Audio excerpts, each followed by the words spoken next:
Hey, good afternoon, everybody. I'm on time today. Yeah. How's everybody doing? Shout out to everybody. Shout out to everybody that's listening in today. Yes, yes, yes, yes, yes, yes. Yes, yes, yes. I'm a little nervous about this segment because it's a lot of information to take in. And it's gonna be a little deep. And I'm gonna get a little personal with it. Let me put up my disclaimer first. I think this is the one I want. Yeah, that's the one I want. So I hope everybody's having so far a happy new year. I do. Get myself back in gear here. Early start. The January newspaper is up on our website. February newspaper is already finished because like I said, all the slides that I've done in lecture on become newspaper articles. So January's already up. February's coming. And don't forget, you guys, the very last page of our newspaper is always a cultural food and ingredients. In the January, hey Juan, in the January edition, we have the ingredients for fried collard greens. Fried collard greens. And because so many people today are becoming vegans at this point, because there's something about the meats these days that can't properly digest in our systems. So a lot of what I'm seeing is our people in our community their diets are changing because we can no longer properly digest the meats. I mean, we used to eat meatloaf, we used to eat ribs, we definitely eat chicken. And I don't know if they're putting anything in it. I can't say it, but it's affecting our bodies like they didn't affect me back in the 70s. Now, I've never been like a real meat person anyway. I would just eat all the starches on my plate. Now, if it was chicken thrown up there, fried chicken, I was eating it. No, no, hands down. But the older I get, and even my grandson's my grandson, he's like a like naturally born vegan. This guy will not eat meat. He starts shaking if you bring it to him. So the kids know there's something about the food that they can't eat, and my daughter doesn't fight it. I'm so glad. This kid only likes noodles, so I have to, get him a whole Chinese Thai diet because he'll just eat. He just wants noodles, Chinese noodles. So I give him a Chinese diet.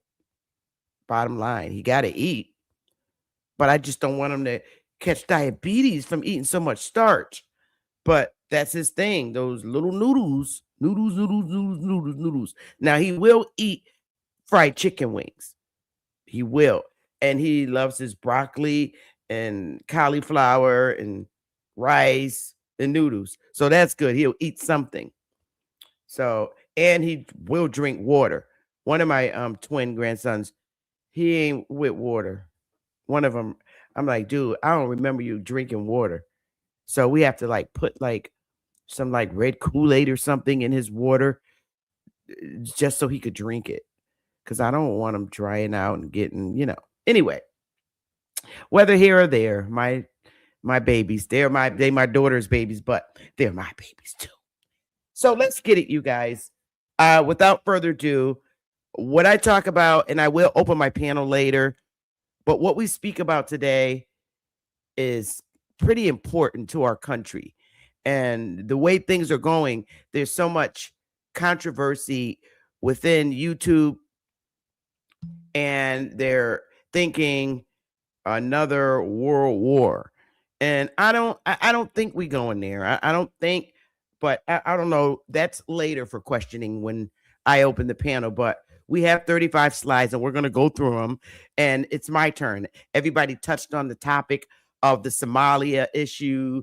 They touched on Venezuela issue, and different things. And I want to touch on it to give my personal perspective. And, I have my disclaimer going up. This information I got is all public information. It comes from the news broadcast everywhere across the net. And so what I did was just put them together in slides so I can explain it in a manner in which you can understand it and I can understand it. So sometimes I will use my little potty mouth because after the Minnesota mayor, honey, you guys can't say anything to me about my potty mouth, okay? Because he was just very serious.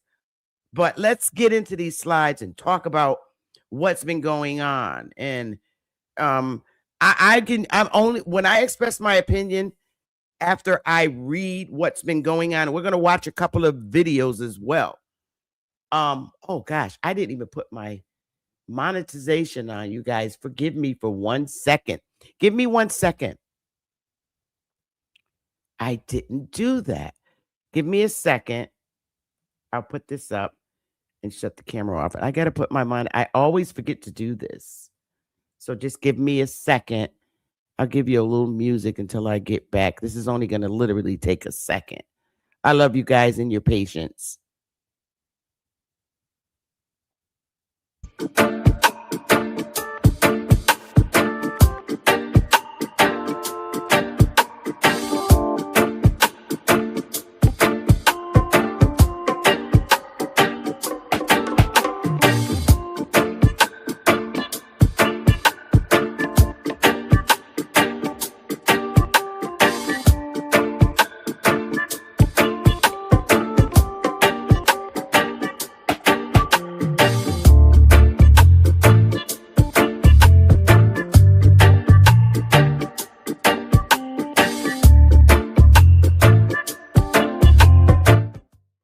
All right, we're done here with that. All right, so like, share, and subscribe, of course. Come on, you guys, help me out. Like, share, and subscribe. So let's get it. Let's talk about it. Why? Okay, the first thing I want to say, let me turn my camera on. The first thing I want to say is I love my country, America. My country is America. I'm an American. Okay. Derogatory names such as Indian. Okay, fine. I like Indian. The name Indian is fine with me. I'm comfortable with it. It's the same. It's very lateral to the N word. Keeping it a buck. It's very lateral to the N word. I like Indian being called Indian, but I'm an American at the end of the day. And I'm also a United States citizen. I'm an American. And why I stand with my country, America. Let's get through it, you guys. Let's get it. Okay, so today we're breaking down the headlines. Today we're breaking down what headlines won't explain, from Venezuela to Minnesota, from ICE to international oil power plays. I'm bringing clarity, not chaos. Okay. And of course, this is educational. All right. And entertainment purposes only, but from my perspective. Okay. So we're going to touch on the Venezuela issues, the Somali fraud in the U.S., the Moorish Nationals, laugh out loud, harassing ICE agents. Okay. Minneapolis Mayor Jacob Frey, bringing the smoke in the media. So let's get into it, y'all. So Venezuela, this is our agenda today. Venezuela, U.S. intervention, Somali fraud in U.S., Moorish Nationals, communities harassing ICE agents, and Minneapolis Mayor Jacob Frey brings the smoke to ICE agents. Hey, enemies public, and we're going to go through it. So it's my understanding that why Trump ordered the operation. Why Trump ordered the operation. So the U.S. said it was a criminal justice operation. According to multiple reports, the Trump administration framed the mission as a law enforcement action, not a war. U.S. officials said the operation was carried out at the request of the Justice Department. Secretary of State Mark Rubio said it was basically a law enforcement function supported by the military. And the charges included narco-terrorism conspiracy, cocaine importation conspiracy, weapons offenses. The U.S. claims Maduro was running a drug trafficking network called the Cartels of the Suns. Okay, this is what's out here in the net, and I just put it all together. Number two, the U.S. accused Maduro of flooding the U.S. with cocaine. A newly unsealed indictment accused Maduro of running a corrupt, illegitimate government fueled by drug trafficking that sent thousands of tons of cocaine in the U.S. This was the legal basis the administration used to justify the capture. Number three, Trump said the operation was months in the making. And according to ABC News and The Independent, the mission was called Operation Absolute Resolve. U.S. forces trained using a full-size replica of Maduro's compound. Over 150 aircraft were involved in the strike. Delta Force breached the compound and captured Maduro and his wife. Trump publicly celebrated the operation as a major success. Number four, some international experts argue the real motive was Venezuela's massive oil reserves.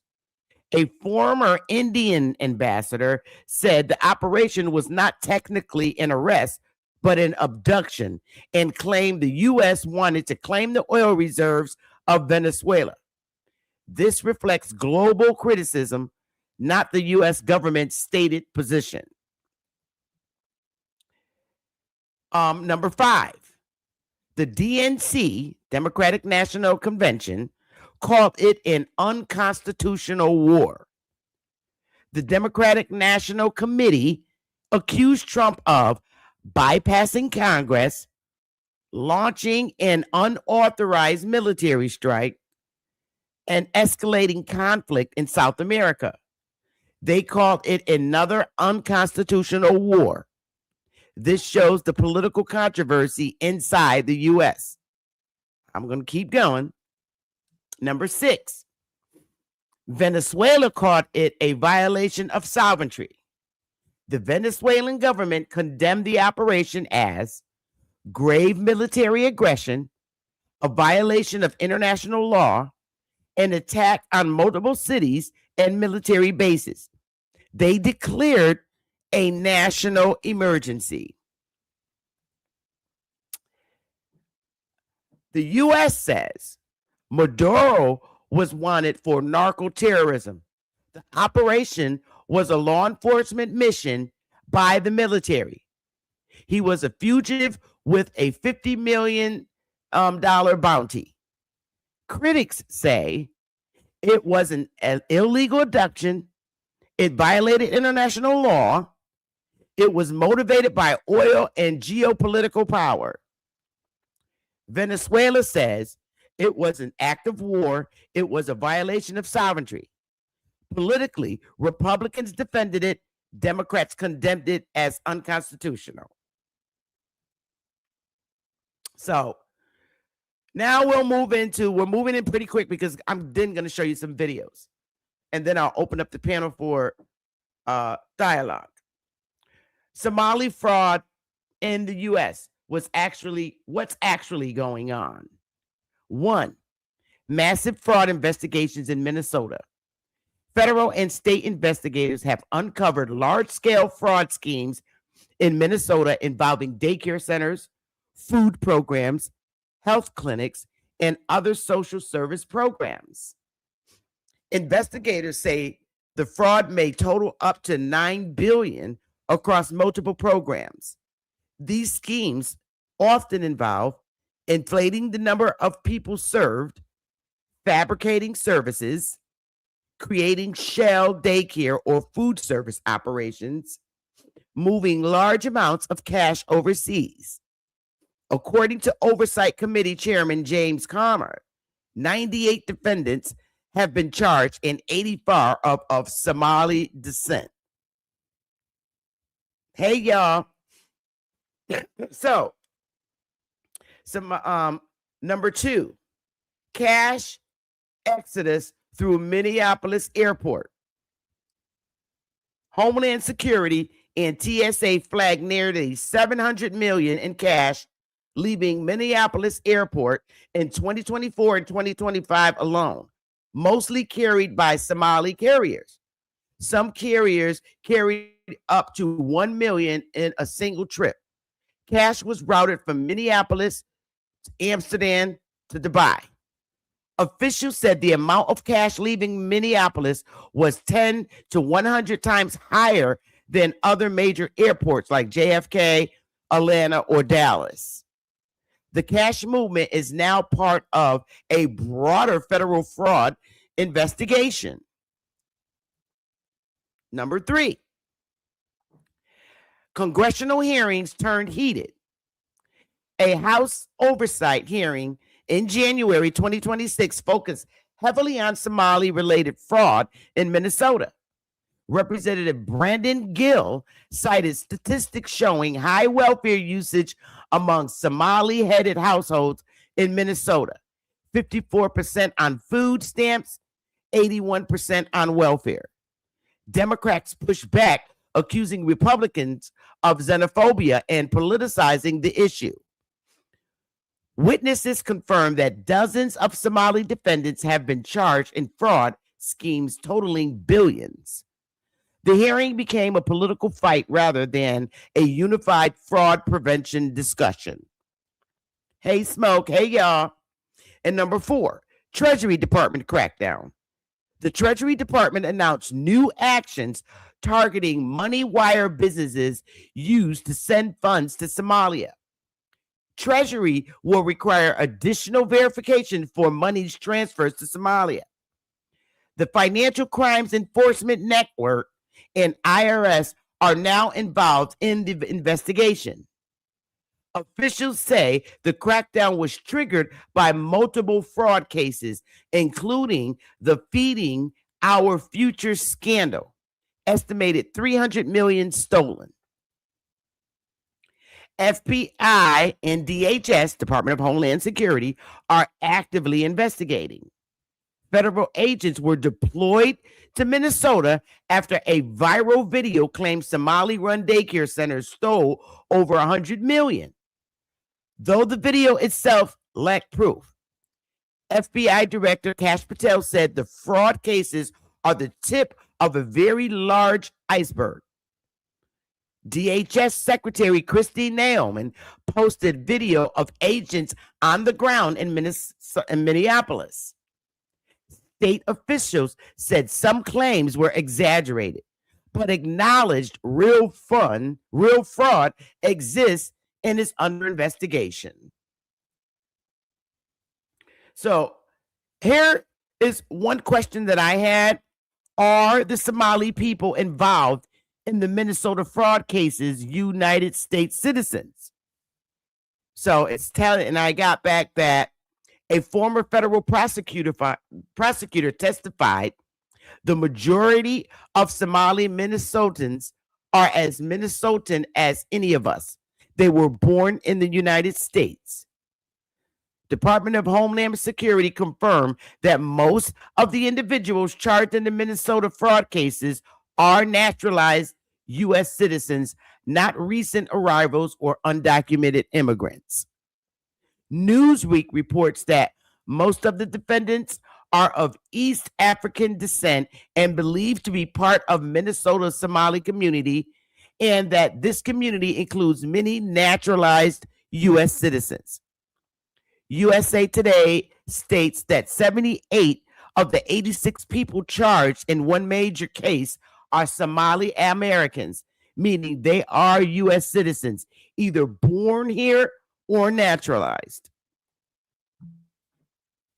Number one, most are citizens, not undocumented immigrants. The fraud cases involve people who were born in the U.S. or legally immigrated and later became naturalized citizens. Number two, the government is reviewing whether any citizenship was obtained fraudulently. Department of Homeland Security is investigating whether some individuals lied during the naturalization process, which could lead to denaturalization, but this is rare and requires a court order. Citizenship cannot be revoked just for committing fraud. It can only be revoked if the person lied to obtain citizenship in the first place.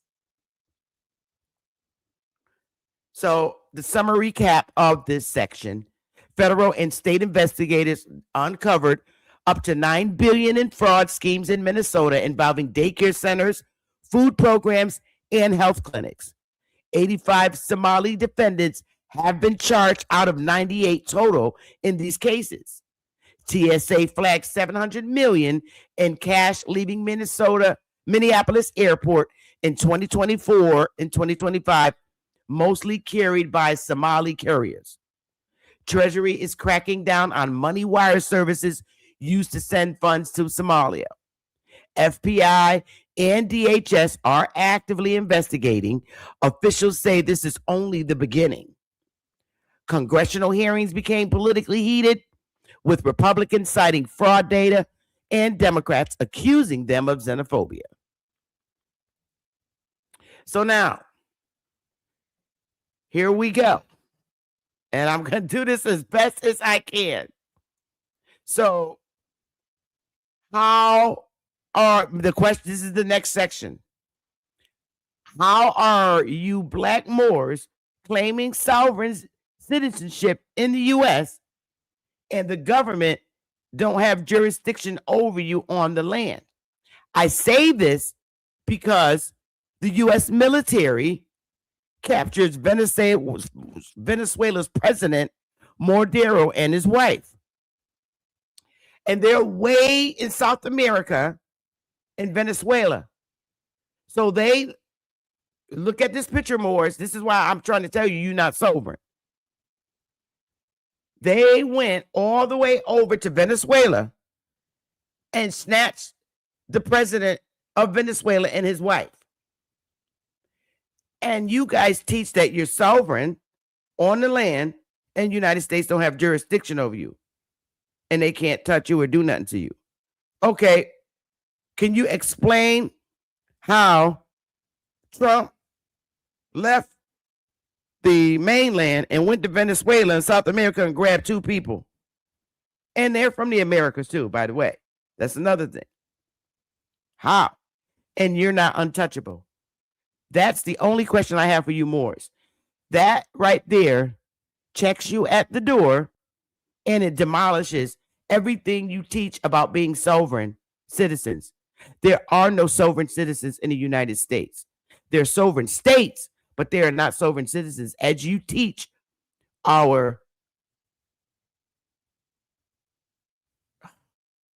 as you continue to teach are vulnerable that they can become sovereign individual citizens and be on the land, and the United States can't do nothing to them. I believe you need to understand that Trump just checked you at the door. I put the map up there so you can see where the United States is and where Venezuela is. Okay? He can touch you. Okay, you're on the land. They're not. He went and touched them. Yeah, just like that. So I hope in my community that you understand. Okay, and I'm talking about people in my community that some of them I probably were in kindergarten with who are now jumping up claiming to be Moors. There are Moors, but you're not those Moors. Just like there's people in my community claiming to be Israelites. Okay, they got handed the Bible and then they became Israelites, characters in the Bible. This is very bad. Okay, the only ones that I know who fit the description of being the children of Israel are Jews. So to me, when you're saying you're Hebrew Israelites, you're stealing Jews' identity. You're not the chosen children. Seriously. So I think we should roll out of those identities that you gained and assumed from the Bible, because sometimes you can read a book and you're actually thinking the characters are talking to you. So I just want to remind you that Jesus is not talking to you in the King James Bible. He's talking to the 12 dudes that he recruited to work with him to teach the gospel of the world. He wasn't talking to you personally. You were reading a book and you thought you were hit with the Holy Spirit. No. He was talking to everybody that was in the book. Once you close the book is closed and he's not talking to you. So that's the confusion too about the Bible. When you read it, you're reading what Jesus was saying to the disciples. He wasn't saying it to you. Okay? So I'm going to keep going. Y'all can come up and get my butt later. I'm going to allow you to do that. So here we have the Minnesota community harassing ICE agents. And we're going to watch this video. And now my heart goes out to this woman because I don't want to see anybody unalived.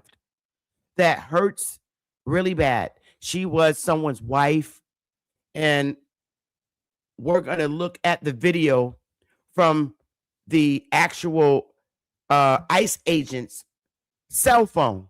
He recorded it. He recorded it on his cell phone.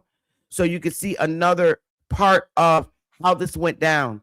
And I like I said, I don't wish being unalived on anybody, but I really have to give my personal opinion because in our community, we see a lot of our young men being take unalived by officers over the years. And now we're seeing it by a woman who was married and her wife was driving the van after. Oh, it's just, we'll watch the video, okay? Because it's very troubling to me and it's very sad. So I'm gonna open up this video. Hang on, you guys. Give me a minute because I gotta get the video open. Let me stop this for a minute. Okay, give me a second. I'm gonna get the video up so we can watch it together. We went past. We're really going through these slides really great. Oh, where is it? Okay. So I got to open this in another browser. We're going to watch this. Okay, let me get this down and get it up here. I love you guys for your patience. But hey, it's Saturday. Let's get it. So let's get it. Do a share screen. Let's watch this video together, you guys. I hope you got your tea and coffee. It's time for me to have another one. So let's listen. New cell phone video of the moment. All right. Whoa, whoa, whoa. Here we go.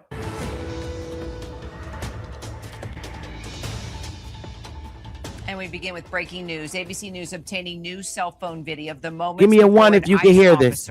Shot and killed 37-year-old Renee Good in Minneapolis. Good afternoon, everyone. I'm Kira Phillips. And the video is believed to be taken by the ICE agent who fired the shots. We do want to warn you, the recording could make you uncomfortable. That's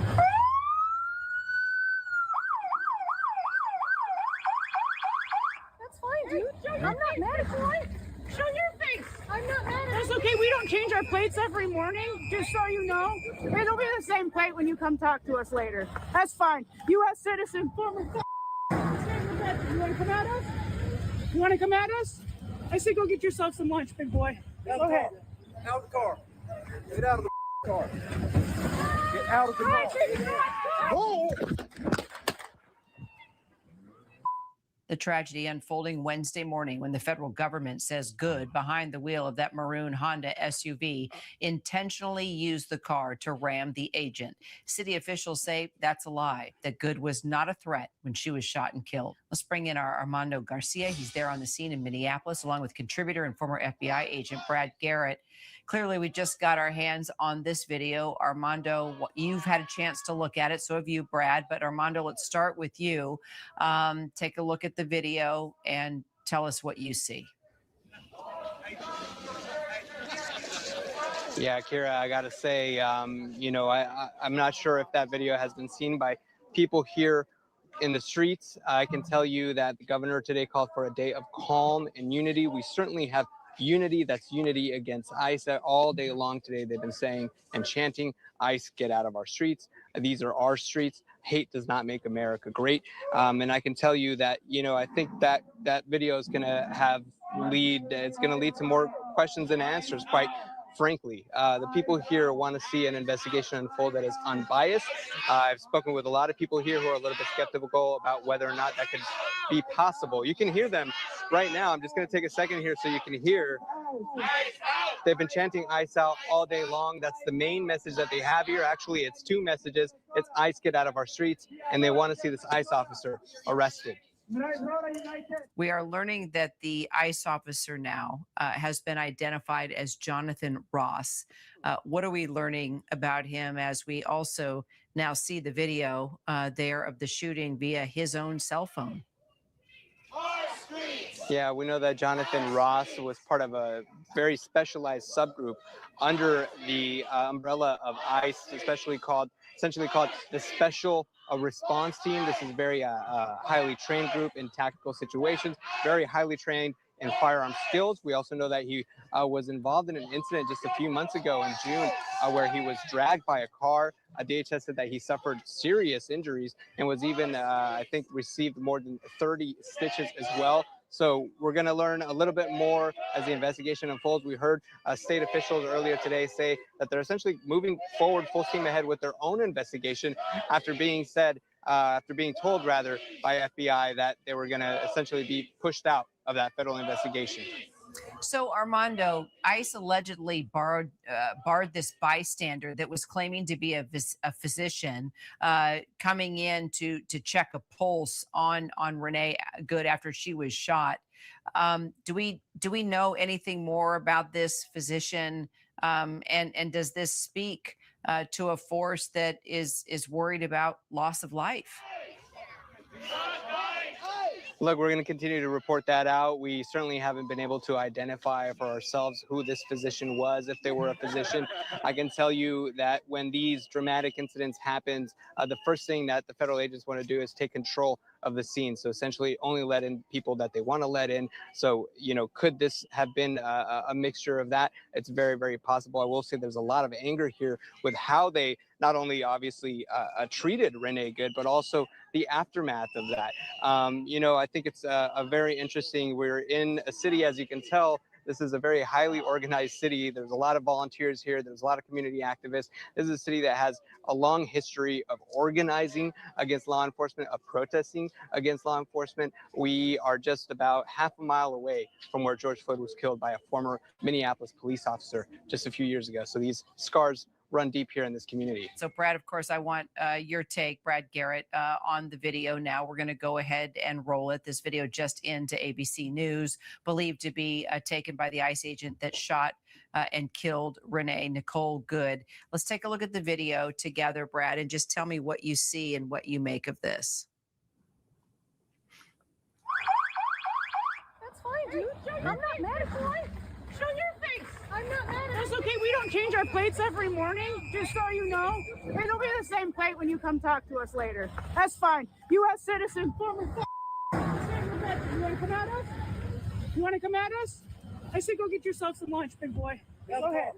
Out of the car. Get out of the car. So the issue here is, does it help promote that this woman is potentially a domestic terrorist? Obviously, the answer is no. I mean, it's like she's leaving a location, talking to her partner, her wife, I'm not sure, but having this conversation. And then the partner seems to have some interaction with the ICE officer that I'm not sure what the context is. But the short answer is he runs up abruptly and, tells her to get the F out of the car, doesn't really communicate with her, rushes the car. And so two things. Does it support domestic terrorism? Does it, at least up to that point, does it support intent to harm anybody? And the answer is no. I think this is another super sad situation where a lack of communication, I think, but certainly added to somebody being harmed. And the simplest thing to do, no matter, law enforcement, you have to deal with negative people, angry people, and you just stay calm and you listen. So to stand there for 3 feet from the car, wave to her, ask her to put her window down and talk to her for 5 seconds, she would have driven on.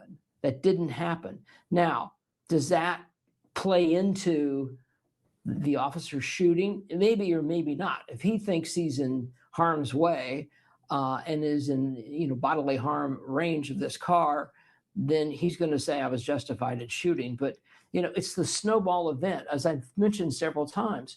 It's what happens before these events that sometimes precipitates or adds to the event. And from my perspective, that's clearly what happened here. As we continue to look at the video, Brad, thank you so much. I also want to bring in Marcia Espinosa. She's the former Assistant Secretary for Public Affairs at DHS under former President Biden. Marcia, you've had a chance now to see this video several times. Your thoughts as someone who worked at DHS, worked with ICE agents?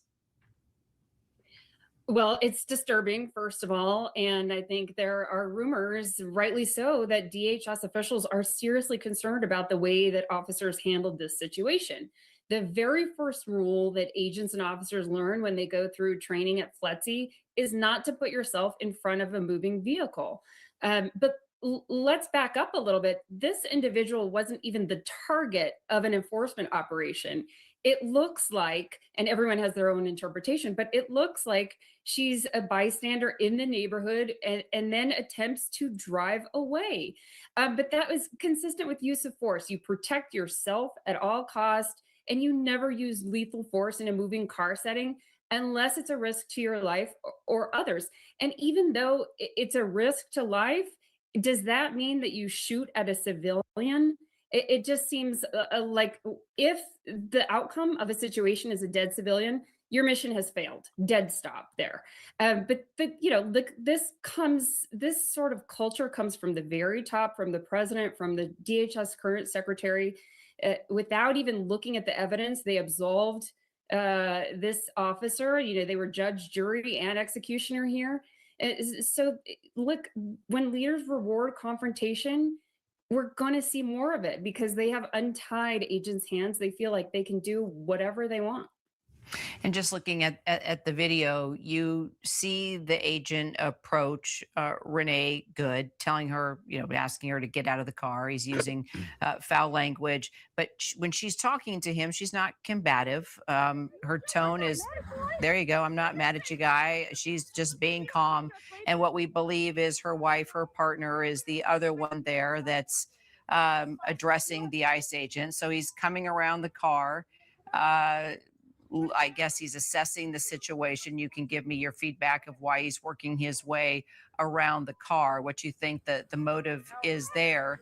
And then it looks like she's starting to turn away, like drive away when he opens fire. So does that look like self-defense to you?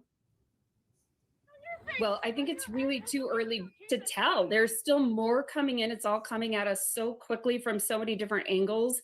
There really needs to be an investigation before anyone makes a determination here. And everyone has their couch seat analysis, right? If you talk to Republicans, they claim that this video shows that ICE acted in self-defense. If you talk to other people, they show it clearly that she was not a threat. So there's more to come here as we look at all of these pieces. But look, he should have never been in front of a vehicle. This was not an enforcement target. They weren't targeting this individual. She was simply in the area. They were basically, it looked like their intent was just to harass her and show, machismo and intimidate them. They're using curse words. They're coming directly at her car. It just seems like they escalated a situation instead of de-escalating, which is really law enforcement's role here, is to de-escalate situations for the good of public safety. And they did not do that here. And now you've got state officials condemning the Trump administration for barring local authorities from being involved in this investigation. Why would local law enforcement need to be a part of these investigations? And should they be a part of these investigations? Absolutely. They're an essential role here. DHS and other federal officials really depend on those partnerships. Local law enforcement know their area. They know other officials. They know the system. They should absolutely, there's no reason why they shouldn't be a part of it unless the intent here is to hide information. So they have every right to be upset here and to start their own investigation to see what comes of it. But you have to have those partnerships here to gather every single piece of intel to make sure that there is a correct assessment here. Right now, I don't even know if we can trust a correct assessment coming from this FBI, because we've already seen from the president and the DHS secretary that they've absolved this individual. They are rewarding this behavior. They seem totally fine with this sort of harassment in these communities. And look, they are trained to deal with protesters. ICE, CBP, Border Patrol, they are used to protesters. They happen all the time, even at, they used to happen even at our offices at headquarters, even though we had no, arrest authority there. It is an American right to be able to protest and they are trained to handle these situations again. And like your previous guest said, to de-escalate the situation, not to inflame it. And if this individual had been involved in a previous altercation where he had scars, where he was still sort of handling PTSD from the situation, maybe he shouldn't have been out there anyway. So, Brad, you were former FBI. Just one more question here, because the FBI is now in charge of the investigation, and local authorities, as I just mentioned, say that they have been told they cannot be involved. So you have the president, the vice president, members of the Trump administration saying this is absolutely this woman's fault, that she was a deranged left-wing activist, that and Kristi Noem, I should say as well, Secretary of Department of Homeland Security, that this ICE agent was acting in self-defense, that Renee was coming at him to ram him with his car. Can you have a fair investigation when you've already heard all the members of this administration basically saying what they believe happened, and that is that? This is Trump's FBI director and FBI. So do you see this being a fair and balanced investigation?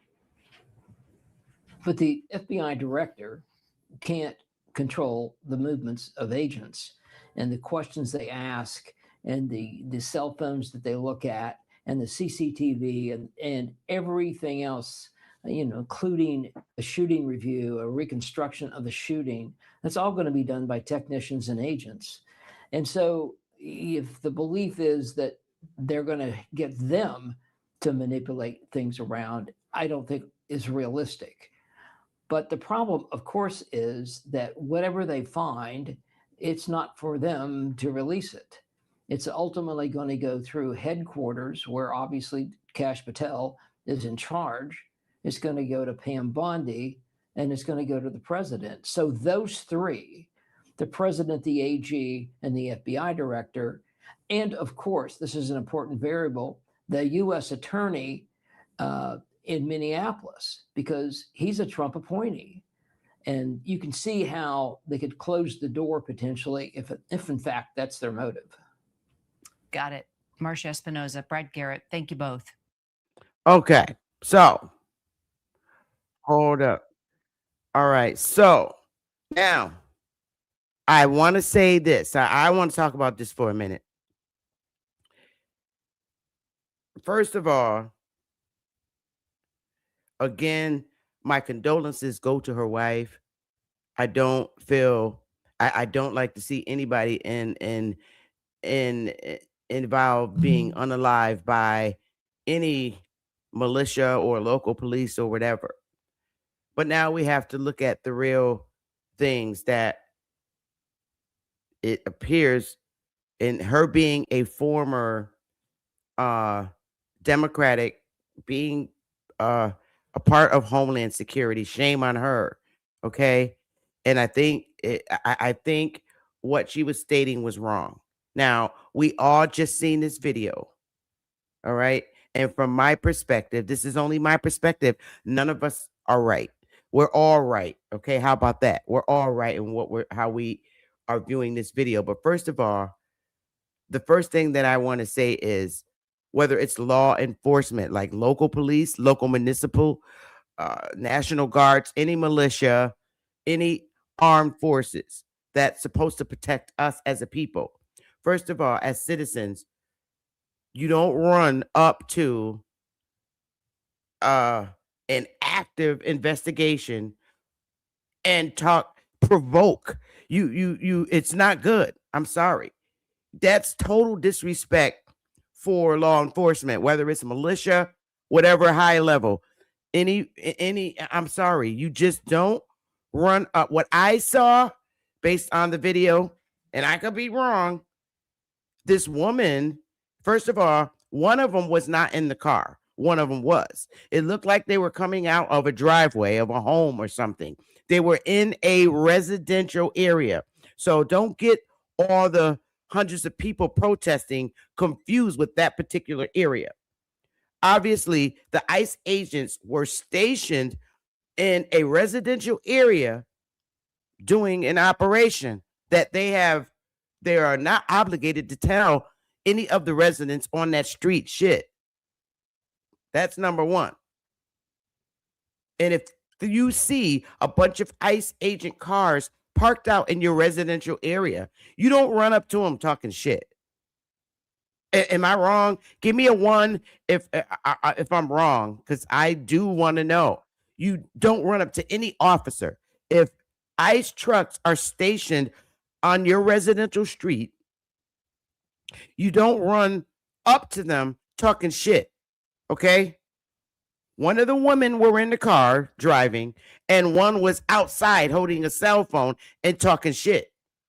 That's provoking an active operation. That's wrong. You don't, that's disrespectful and it's provoking. Secondly, what I learned and what we learned in this video, this same man was injured a couple of months ago. He was dragged, okay? And he got 37 damn stitches from being dragged by a truck, okay? Now, me being in that position and him being a soldier, standing out there a second time risking his life, is now being threatened by another fucking truck. And in his mind, I'm putting myself in his shoes. All right.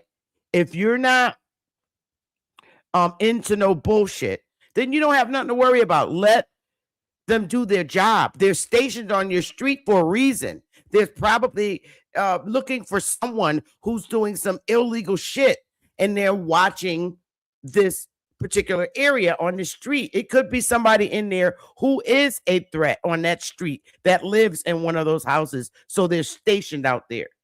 But for you to get out the truck and start talking shit, talking about big boy, go get food, you're provoking an ICE agent who ain't say shit to you until your wife pulled over and was saying stuff and blah, blah, blah. All right. You provoking this man. So now you're telling your wife, drive, babe, drive. They don't know what in his mind, after being dragged, he don't know what the hell you're going to do. He don't know if you're accelerating your car to get over there and run over more ICE agents.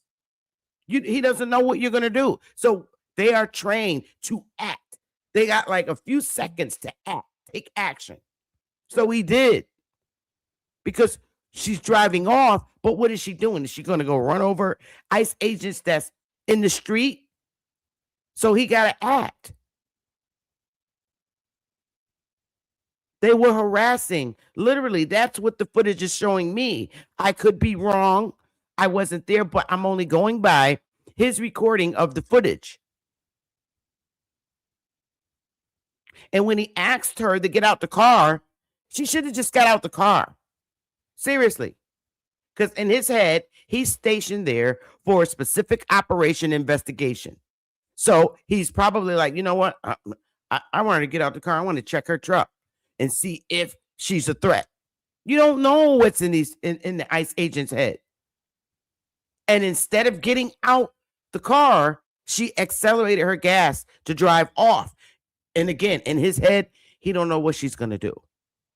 Now, suppose he didn't shoot and there were ICE agents there and she ran them over and killed all the ICE, like 3 or 4 ICE agents. My thing, if you're pulled over by an ICE agent, if you're pulled over by a police officer, if you're pulled over by a National Guard and they're giving you an order, listen to them. You can say anything out your mouth, freedom of speech. Okay, cool. But you don't jump out the car like you're getting ready to challenge him and run up on him. That's threatening. You can say what you want as long as you're still listening to what he's saying. Like if he said, all right, get your ass out the car. You could get out the car. He told her wife, get out the car. Instead, she drove off. She could still be talking shit. I even could see myself doing that with this. What does this motherfucker want me to get out the car? But I'm still getting out the car. I'm listening to him, but I'm angry at the same time. But you don't threaten him. She'll go have lunch, boy, big boy, humiliating him. And that's what you don't do.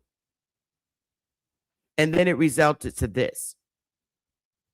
You don't threaten any militia, whether it's local police, whether it's militia, National Guards. I don't care what level. You don't threaten them and you don't harass them. I would never. That could be like me. I walk out of my community complex and I see a bunch of police cars or maybe ICE agent cars. First of all, my big ass is just going to be looking out the window. I'm not even coming out the damn house to see and to talk shit to nobody that got a damn gun that's going to blow my ass to kingdom come. I'm going to look out my little shades and mind my damn business. Now, if they come and knock on my door and say, out of the house, I'm listening. I'm getting out the house. I'm going to comply and I'm going to listen. Even if they knock on my door. Because they have orders to do something. If they're ICE agents, bunch of ICE agents pull up in our complex here and they're knocking on doors saying, get out the house for a minute. And they want to check my house to see if I'm involved in illegal crime. I'm going to do exactly what he said. I'm put my coat on and I'm going to stand my ass right outside the house just so that they could check my house. And then when they leave, I'm going to go back in my house, warm up, and be respected. I am not, you do not disrespect. They have operations. And it could only be I'm not going to say, oh, you're just checking my house because I'm a brown woman. No, I'm not. I'm going to get my big ass brown ass outside my door and let this man go in and do his fucking job. And for the most part, when they do their job, they search your house and see if you're a threat. The first thing most militia or agents do is apologize to you and thank you for your cooperation. And that's a fact. That's a fact. Because they see you cooperated. And when they're finished looking, okay, ma'am, thank you very much for your cooperation. And I'm going to thank them because whether you want to see it this way or not, these individuals are the individuals protecting our landmass. And that includes me. They're risking their life to protect our landmass. Bottom line. So if the police officer or the ICE agent said to her, get the fuck out of the car. So what? What? He can't use his potty mouth, but she could use hers? If you say get the fuck out the car, so what? That's just speech. You might not like the sound of that word, but at this point, you've been harassing him and you pissed him off.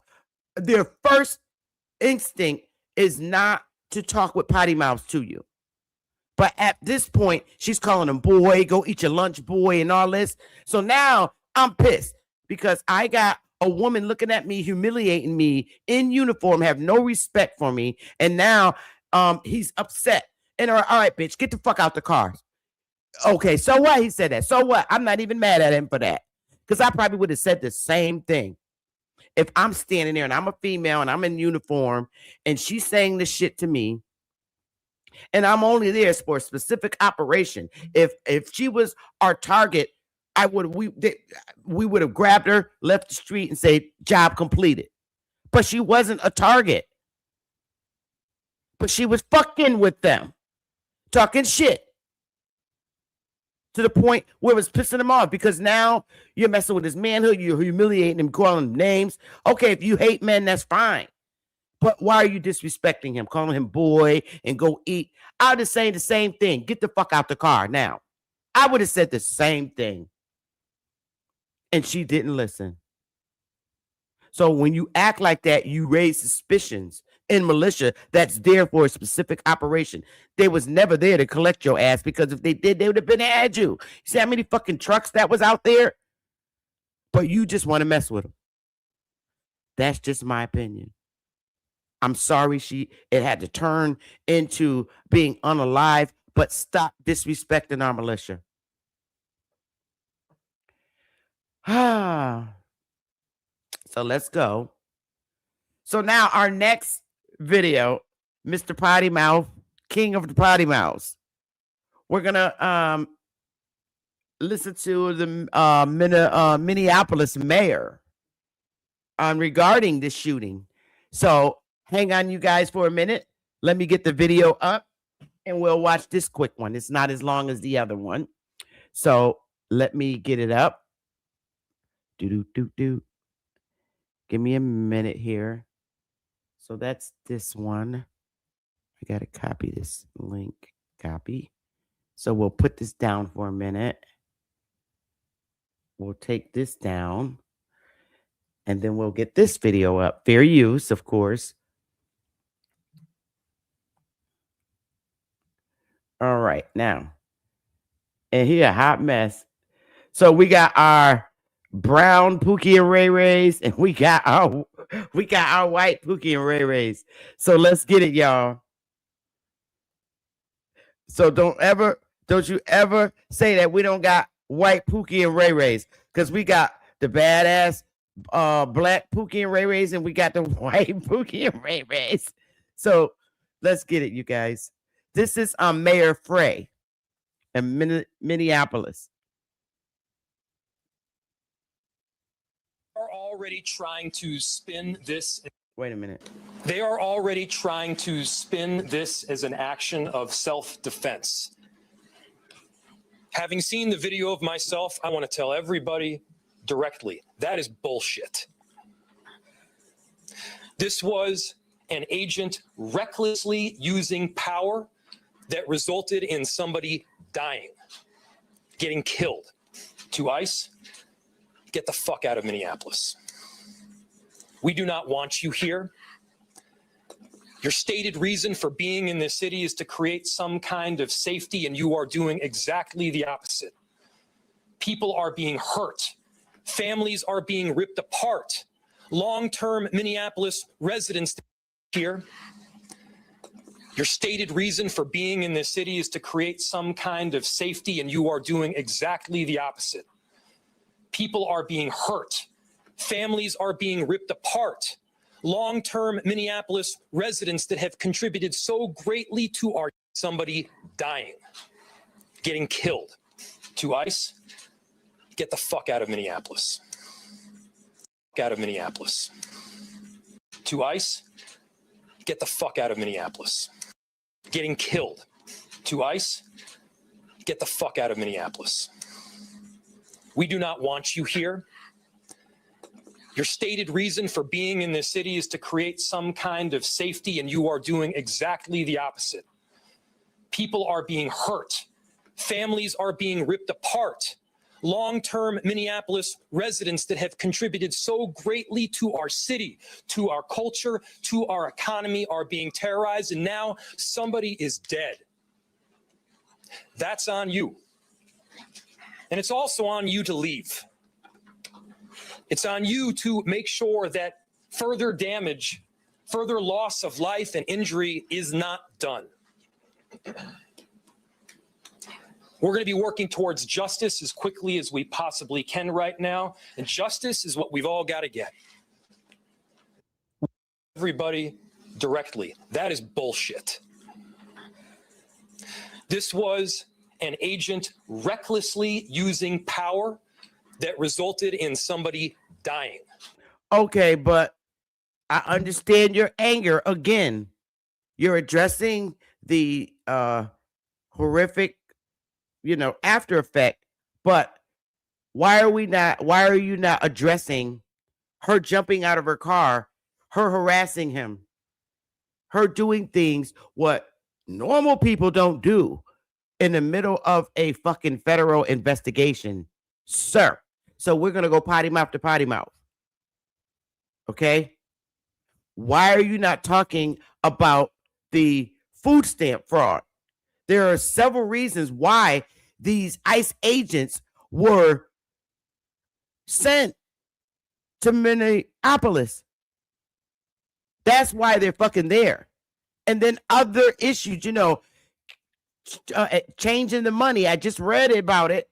Changing the money, going to the airports, getting this money over to Minneapolis, changing it to cash. That's why These ICE agents are there. This is why the local police in Minneapolis is not the choice to handle this investigation. Because if the Minneapolis police is the choice of resolving this fraud issue, obviously they're not reliable to carry out something like this. This is a federal investigation. Sir, food stamps are a federal program. So there's a federal issue. So we need federal agents. Am I losing something here or am I not, you guys? Is food stamp a federal program for the United States citizens? Give me a 1 if that's true.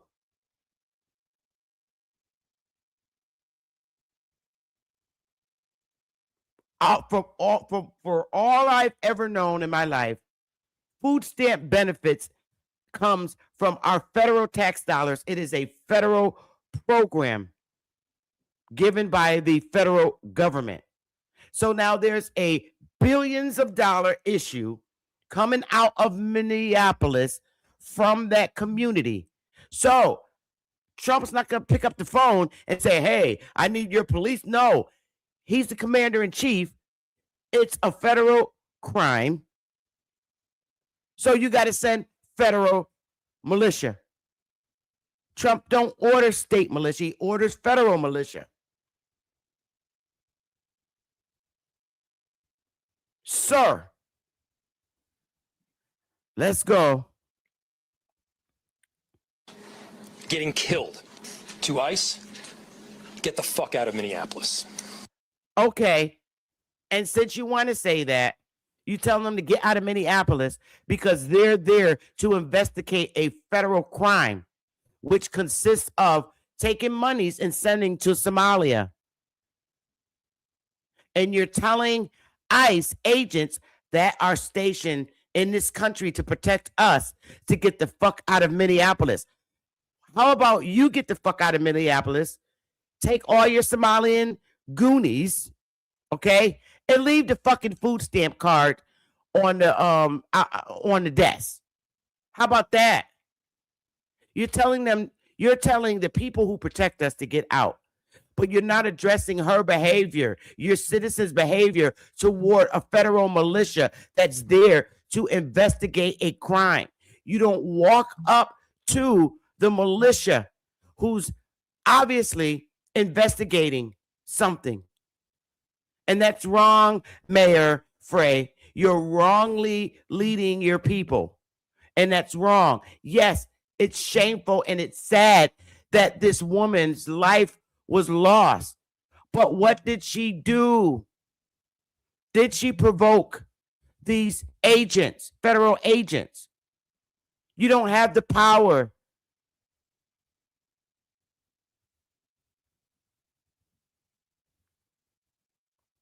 To order ICE to get out of Minneapolis. They're there for a federal investigation, sir. And it's wrong. And I know you're upset because this is going on in your state, in your municipality as a mayor. But bro, you are wrong. You are wrong. At what point was she supposed to show respect to the ICE agent? Remind you, he got dragged a couple of months ago with the same vehicle, SUV, for doing his fucking job.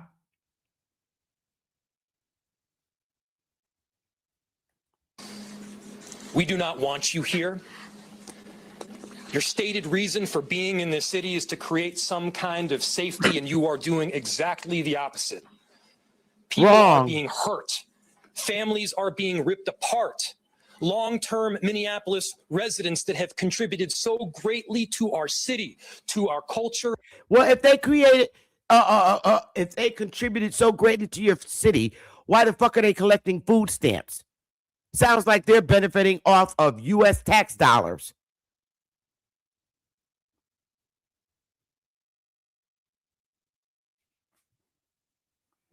To our economy are being terrorized, and now somebody is dead.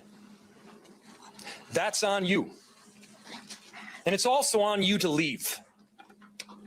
It's on you to make sure that further damage, further loss of life and injury is not done.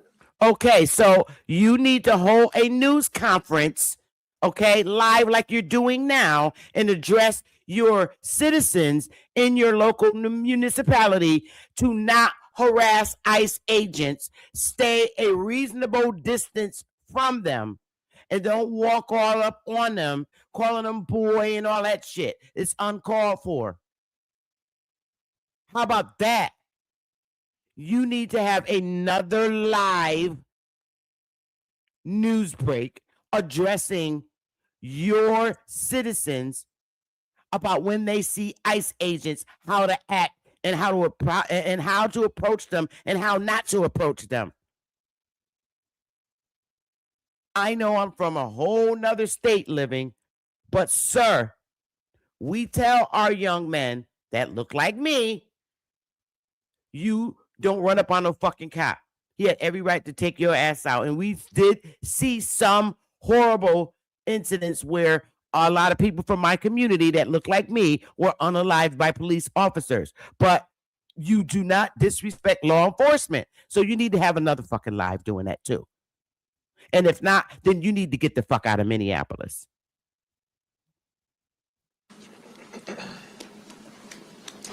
We're going to be working towards justice as quickly as we possibly can right now. And justice is what we've all got to get.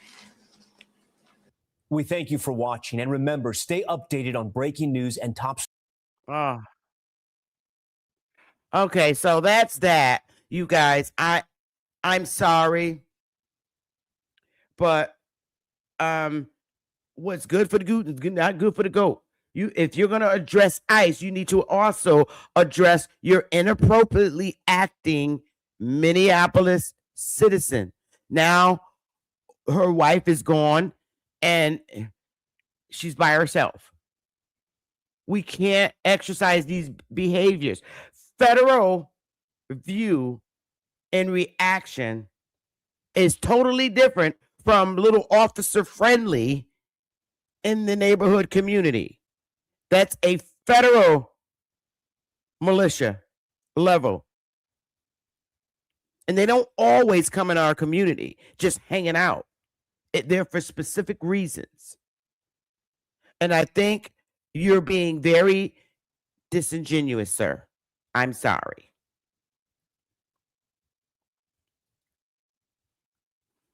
So, let's move on to Venezuela, okay? So that's part of all the food stamp fraud and the investigation in Minneapolis. Matter of fact, let's take a 60-second break, and we're going to go into Trump with the Venezuela ship blockage and stuff like things of that nature. Let's just take a little 60-second break so I can even calm down because it's sad. Here we go. I'll be right back.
Okay, here we go, everyone. We're gonna move along. We're gonna move along into the whole Venezuela thing. I know I was a little upset, but hey, Chief, I'm gonna open up the panel. I'm almost done with my slides, and I will be opening it up for dialogue, reasonable dialogue. And y'all could come and get me if you want, but as long as we keep it nice. Again, I am very sorry that this woman lost her wife, but from what I've also learned is that they belong to some organization that's set there to attack and harass ICE agents. That's not their first encounter with ICE agents. They follow them around. So that's another trigger. Come on, you guys, really? Now, this is alleged. I don't know how true this is, but from what I've learned is that they belong to an organization that where they are told to go out and harass these ICE agents. I don't know if that's true. This is all alleged.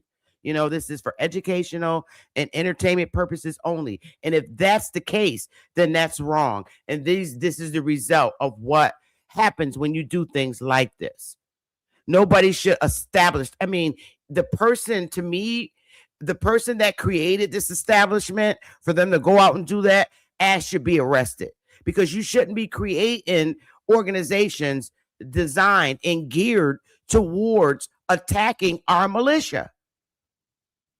And I say our, because they are our federal agents. They are our federal militia. Just like police officers. They are our police officers. At any level, you should not be establishing no organization geared at harassing people, harassing agents that are in active investigations of what's going on our landmass. So at the end of the day, I'll save that for the last. But let's just move on. So what's going on with Trump oil and foreign ships? Trump ordered a blockage of sanctioned oil tankers. In late 2025, Trump announced a total and complete blockade of all oil tankers going into or out of Venezuela that were under sanctions, stateless, flagged by adversarial nations, China, Russia, Iran, and Cuba. This was part of a broader strategy to control Venezuela's oil exports and force the country to partner exclusively with the U.S. 2. United States forces seized multiple tankers, including Russian flag vessels. The Marinera, a Russian flag oil tanker, was seized in the North Atlantic after a 2-week pursuit. Another vessel, the Sophia, was intercepted near South America or for illicit activities tied to Venezuelan oil. These ships were allegedly part of a ghost fleet used to evade sanctions and smuggle oil to China and Russia. Smuggle. That's a very choice word that really sticks out. Smuggle. That's some sneaky shit. Russia called the seizures piracy and a violation of maritime law. Number 3, Trump's legal authority comes from multiple sources. The president's ability to take such action is grounded in International Emergency Economic Powers Act. Allows the president to block assets, restrict trade, impose sanctions, seize property tied to national security threats. Sanctions enforcement. If a ship violates United States sanctions, even in international waters, the United States can issue seizure warrants, intercept vessels, and block oil transfers. Commander-in-chief powers. We're talking about President Trump's powers. He is our president, whether you're a Democrat, whether you're a Republican, whether you're an independent, or whether you just ain't nothing, but you live on this land and you're a citizen. Or you were born here. He's still your damn president. As head of the military, the president can deploy naval forces, enforce blockades, intercept vessels tied to national security. These powers are broad, but not unlimited, and they're often challenged in court or condemned internationally. So this is this little database is like a layout. The action being the first label, justification, the legal basis, and controversy. So the action, what action did Trump take? Seizing tankers.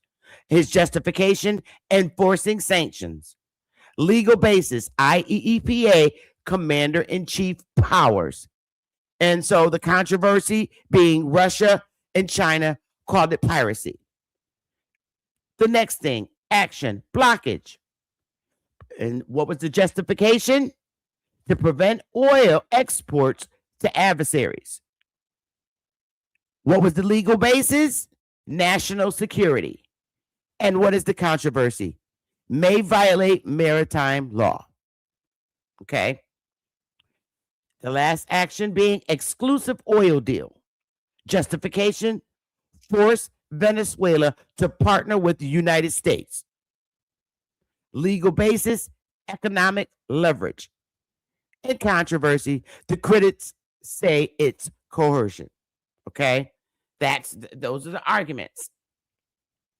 So now we move into why Trump moves the way he does. Now, y'all understand this. We Indians here on the mainland and all of us United States citizens, okay, and Aboriginal, Indigenous, whatever, pay attention to this. Why Trump moves the way he does. Number one, first, Venezuela is in the Americas. Venezuela is not some far-off country. It sits in South America inside the same hemisphere the United States has dominated over 200 years. This is the foundation of the United States mindset. And I'm just going to listen. I am thunder, and I'm bringing the thunder.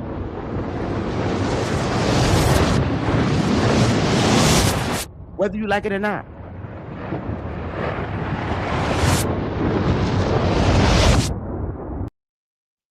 Understand this. Even before colonial contact, we here on this mainland always controlled the entire hemisphere. This entire hemisphere. See, we just look at it as just having the United States. No, we always, even prior to colonial takeover, we always controlled this hemisphere.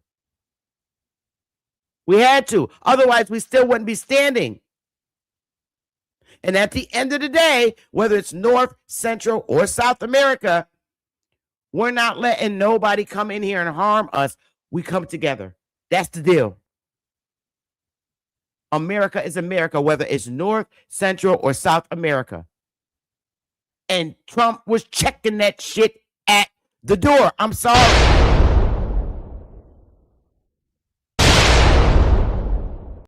I'll say it in a ghetto way so you can understand it. And let me read it again and then break it down to you in a manner that we understand it together in our communities. First, why Trump moves the way he do. Okay, let's make Trump Pookie for the time being. He's Pookie. All right? He's Pookie.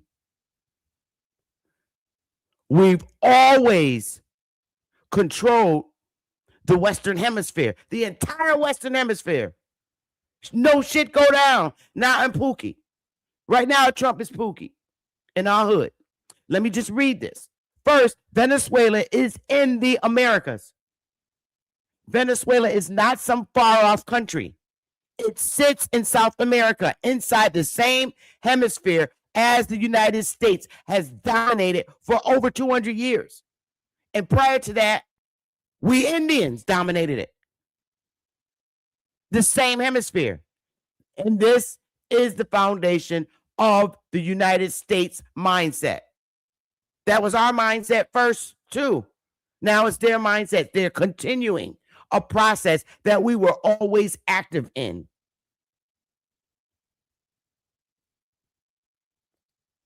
Number two, the United States sees the Western Hemisphere as its backyard. This is the Monroe Doctrine logic. So when China and Russia move into Venezuela with oil deals, military advisors, intelligence personnel, loans, infrastructure projects, the United States sees that as a direct challenge to its dominance in the motherfucking hemisphere.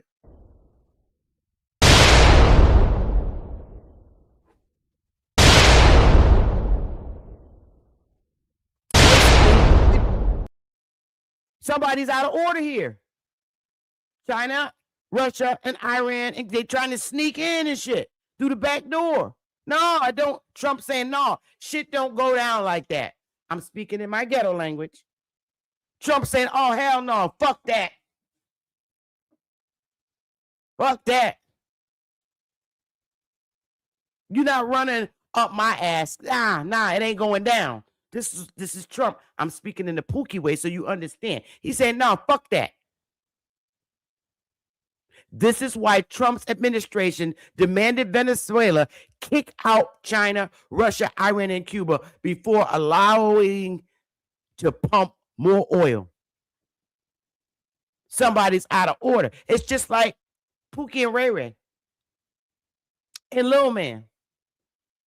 I hate to use this as, okay, let me take this down for a minute. I hate to use this as a comparison, but when it comes to gangs and drug dealings and stuff, that's just like making side deals. Okay? Pookie, Ray Ray, and Lil Man got shit going on the north, right? On the north end, right? Here on the north. So Ray Ray decides to do some business on the side with somebody in California. So Pookie gonna be like, motherfucker, you out your damn mind. What you doing? You out of order. Nah, it don't go down like that. Now you get it? I'm sure you understand it now. You out of order. You off code. Yeah, I know what I'm talking about now, right? Well, that's the same shit Trump is doing, but from a United States control level. The whole motherfucking Western Hemisphere. Somebody's out of order. Who out of order? That's on the same hemisphere as us. Venezuela, Cuba, trying to, on the side, allow them Russian tanks. Trump say, oh, hell to the motherfucking no. Y'all out of order, and we checking y'all at the motherfucking door. So when you more say you're sovereign and all this bullshit, look, they will touch your ass, not just on the land, baby, on the motherfucking hemisphere. You're not sovereign. You're a bunch of little Negroes like me running around here, and you're Indians, and you ain't sovereign. Individuals ain't sovereign. Trump already done showed you, look, I told y'all motherfuckers, I got the Western Hemisphere. We got this motherfucker on lock. I'm speaking in my community hood engagement. We got this motherfucking Western Hemisphere on lock. Oh, y'all motherfuckers want to try it? All right. Go get the president of Venezuela, him and his wife. Bring them motherfuckers here. They arrest their asses.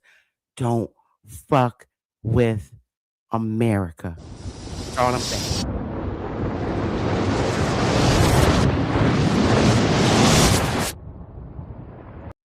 So you ask me why I love my country. This is why. This is why. I don't live in 1920s, 1865. I don't live in that era. Our communities are a result of what we chose not to do. We fucked up our communities. We could have been fixed up our hoods or created a municipality. Nothing is stopping us even now. But y'all niggas choose to want to be on the panel talking shit about the governor. I'm breaking it down to you like a full pound. How we say it in our community. For real, for real. So as far as being sovereign or whatever, or having some power, the smartest thing to do is like what the Somalians do. You can't get mad at them for creating a municipality. They were born citizens here, according to the report, and they got together and created a municipality or took it over. So what the fuck is our problem? You know, take over a municipality to run a drug out of it. Now, I don't even want to, I wouldn't even live in that municipality if that's the case. I want to live where there's people that live nicely, quietly, see the deers. I'm not going down with anybody that don't have a fucking good brain on their heads. So as far as us, our inability to create a local municipality like the Somalians did, we still have that opportunity. But the leadership right now for our people fucking sucks. I don't want to live under no leadership and create no municipality with nobody that's arrogant and stupid as fuck. I'm not. I'm sorry. Don't even come and ask me to help you because I'm not. I'm not. For real, I'm not. Y'all crazy as hell. I'm straight how I am right now until we start building our own structures on our own land. Bottom line. For real. I don't have no respect for a man that sits behind a fucking YouTube avatar and can't speak proudly. You weak to me. You very weak. I got a real problem with weak men. I don't know if it's a mental condition, but I cannot stand a weak man. A weak man sits behind an avatar and talks shit and won't show his face. Those are the kind I can't rock with. I love a man who stands up and could speak before thousands. To me, that's a beautiful man right there. But you got to hide behind an avatar, call people bitches and hoes and stupid. And behind the avatar, you laying in the bed with another dude. And we thinking you real cool just because you got a nice voice. But behind the avatar, you're really laying up in the bed with another dude. Y'all was fucking jailhouse roommates, cellmates, and y'all came home and became lovers. Look, all kinds of shit could be going behind your avatar. I don't know. But I'm sorry. I would never start a business with somebody who can't show their face. Because if you can't show your face, you got something to hide. What you got? Warrants out? I don't know what the fuck. But I don't deal with your people at your level. I can't work with them business-wise at all. I would not suffer embarrassment. And I don't like biting off more than I can chew. I don't. I go slow. And I respect I respect laws, policies, okay? IRS. I don't fuck with the IRS. Hell no. When I go to IRS, I'm going correct. I'm showing every goddamn thing. Because I want to be right. A lot of people just real fucked up and shady. I don't like doing things for deceitful intentions. And I don't like fucking with nobody like that. And I feel your vibe, and this is why I don't fuck with certain people. When I feel that deceitful, scamming vibe, I get the fuck away from you. I don't even have to, you don't even have to say it. I automatically feel it because of the being that I am. Bad energy, I move away from it. So let's get it, y'all. We're almost finished with these slides. So, again, number 2. The U.S. sees the Western Hemisphere as its backyard. This is the Monroe Doctrine log. Go look it up. So when China and Russia move in Venezuela with oil deals, military advisors, intelligence personnel, loans, infrastructure projects, the United States sees that as a direct challenge to its dominance in the hemisphere. So you're not going to fuck with United States dominance. This is my country. That's my president. You're not going to fuck with United States dominance of the Western Hemisphere by sneaking in our motherfucking back door and trying to sell oil. Hell no. Get the fuck out of here. Let's give it. Let's get it.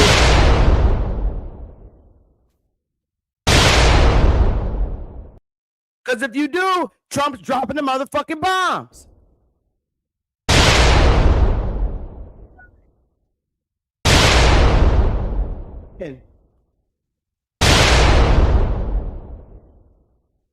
This is why Trump administration demanded Venezuela out China, Russia, Iran, and Cuba before being allowed to pump.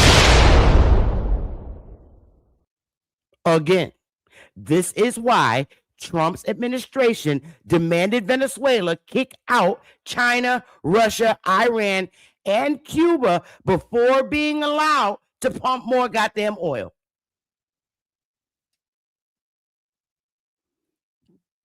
Number 3, Venezuela has the largest oil reserves in the world. According to ABC News, the United States told Venezuela it must expel China, Russia, Iran, and Cuba and partner exclusively with the United States on oil. Why? Because whoever controls Venezuela oil controls energy markets, regional power, leverage over China, leverage over Russia. This is not about friendship. It's about strategic dominance.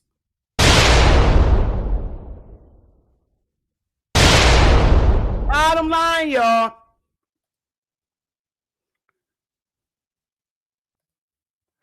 Four, China and Russia were using Venezuela to expand their influence. China buys most of Venezuela's oil and has invested billions in the country. Russia provides military support and intelligence networks. To the United States, this looks like China building a foothold in the Americas and Russia gaining military access near U.S. borders. That's why China called Trump's demand a bullying act. The fuck out of here. You trying to roll up. That's what Trump's saying. No, this ain't going down. 5, Trump's move is about power, not about geography. The United States is forcing Venezuela to kick out China and Russia because Washington sees the Americas as its territory of influence. China and Russia were getting too close to America's backyard, and Trump shut that shit down.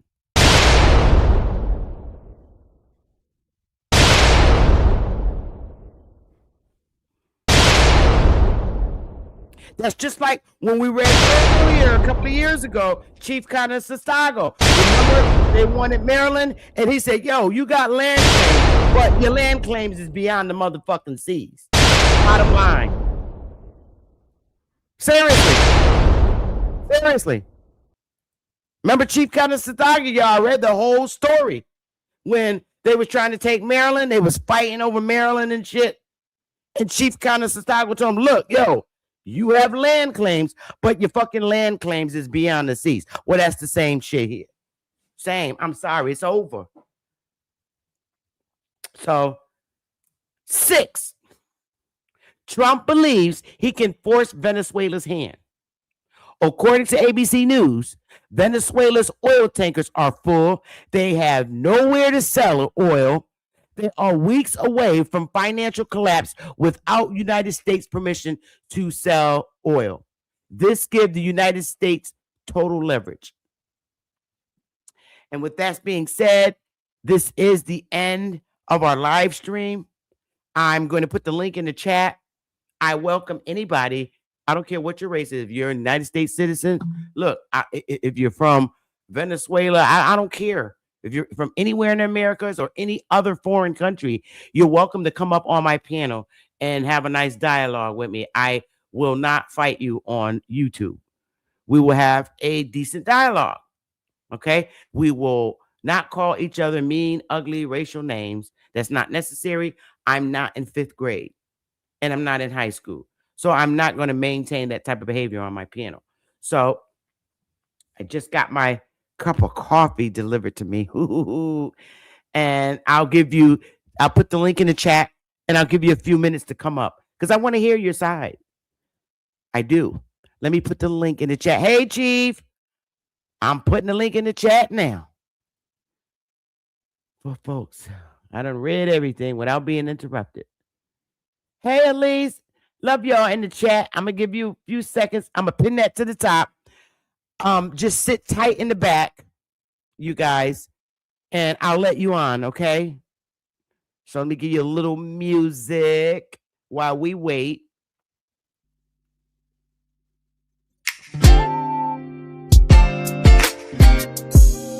The link is in the chat. Pinned to the top. Come on up. I'm ready.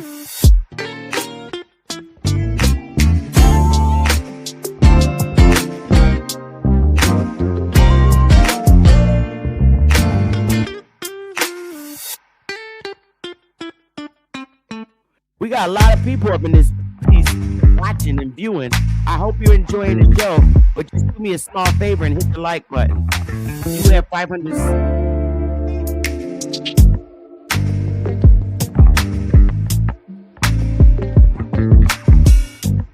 Hey, Chief. Hey, Chief. Your mic is muted. I got my little coffee sip on. Your mic is muted, Chief.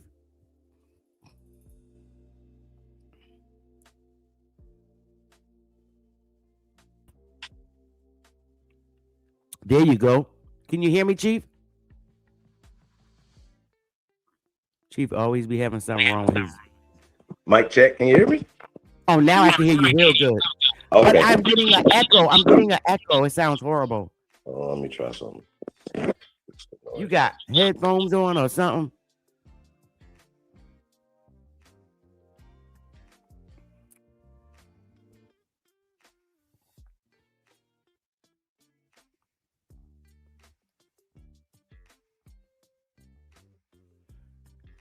Your mic is muted, Chief.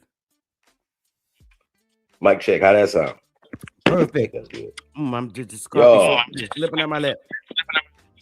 Oh no, what's that echo? Do you got YouTube on? Do you got YouTube on? Okay, let's give Chief a little bit of time, y'all. Give him a little time. Anybody, the link is in the chat. You're welcome to come up on the panel. You are more than welcome to come up on the panel. The link is pinned to the top. Hey, guy, let me send some shout outs. I see a bunch of people. Hey, Copper, Miss Parker. Hey, Curious. Hey, the link is pinned to the top. Hey, Elise, T. Cortez, Original Intellect. Let's see who else we got all up in here. Elise, David, Guy. Oh, who else? Queen Mai, Michael Ackermack. Everybody in the chat. It's so many. Hey, Smoke, Lou, Grassroot. Oh, Lady Moon. It's YouTube. What do you got? Your YouTube on? You got YouTube in the background. It's still on now? You still hear it? Mic check. That sounds better. Yeah, I had it on. Still there's an echo. Only when I talk, so I'll mute every time. No, I just wanted to say you was cooking. Matter of fact, let me go out. I'm gonna come back.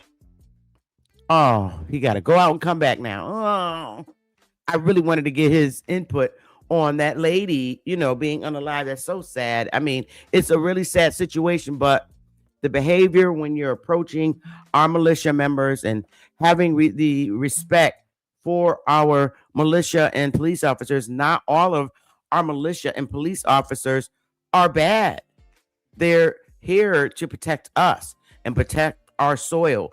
And when you're talking about agents, militia, federal militia that's ordered to be out in our communities, they're protecting our land from a whole different level.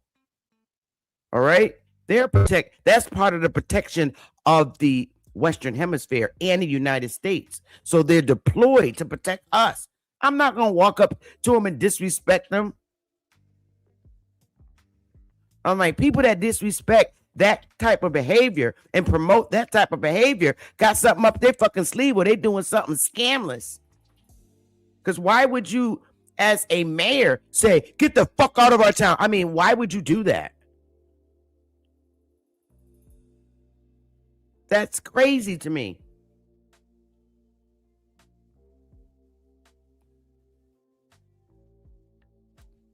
Yes, agent. Hey. Okay, here goes Chief. Maybe it's better now. I mean, I'm sorry. I just do not promote that type of behavior toward our militia or local police officer. I think it's wrong at all levels. Hey, Chief, what are your thoughts? This morning. Hey. Cooking Sunday dinner on Saturday. Okay, that's going to be like me. No, I'm saying that's what you're doing. You cooking right now. Oh, okay. I mean, I think you spot on with your everything or whatever. And it's not as if the Trump administration is not transparent about what they're doing. They like, look, the oil is there, we getting it. This is there, we getting it. We stopping Russia, we stopping China. My thing is though, like we got Russians. I know we got millions of Russian nationals in this country and millions of Chinese people in this country. I don't understand this fake beef that they got going on.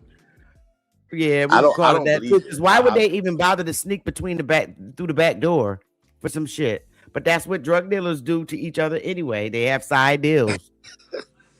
So it's why are you laughing? I'm just trying to get our the community. Analogy of Pookie is the best analogy. These niggas is the highest forms of Pookie and Ray Rays. You know what I'm saying? The mayor, he talking crazy. First off, I think was like, he's reckless. You was right about that. He's reckless in what he's telling those people. Once again, people of color, stay away from these protests. They're not for you.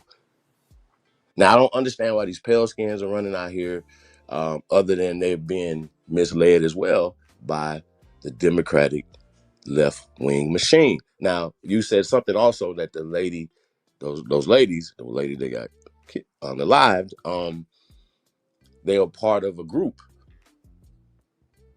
of agitators. So when we talk about these Antifa characters and all these other people, because they I don't understand what other than them being paid, what their interest would be in protecting illegal activity. Billions of dollars are being taken out of Minnesota. Billions of dollars have been taken out of our country, damn near every state. So what is the problem? Trafficking, human trafficking. What is the problem? Our money is being misappropriated by these people. There should be accounting. What is the problem? Facts. Now, I don't fuck with the police. Excuse my language. Pardon the language. I do not mess with the police. I'm that guy, right? But right is right, wrong is wrong. I'm not going to be up there arguing with these people with, you know what I'm saying, unless I'm ready to take it there. You understand what I'm saying? So these people feel entitled. These pale skins feel entitled a lot of times. We covered some stuff the other day, and they were just out here harassing the Nick Shirley guy, another guy that was just reporting on the fraud that was happening with these Somalians. So I don't understand the problem. I don't understand why they're upset about illegal activity being checked by these people. I don't understand it. Unless they have a vested interest in what they're doing. There it is. All you make yourself look guilty, right? They make themselves look guilty of something. They super guilty, and they don't have a moral standing. Now they got this little thing. They can say, oh well, this person was unalive, right? But before that, why are y'all out here protesting?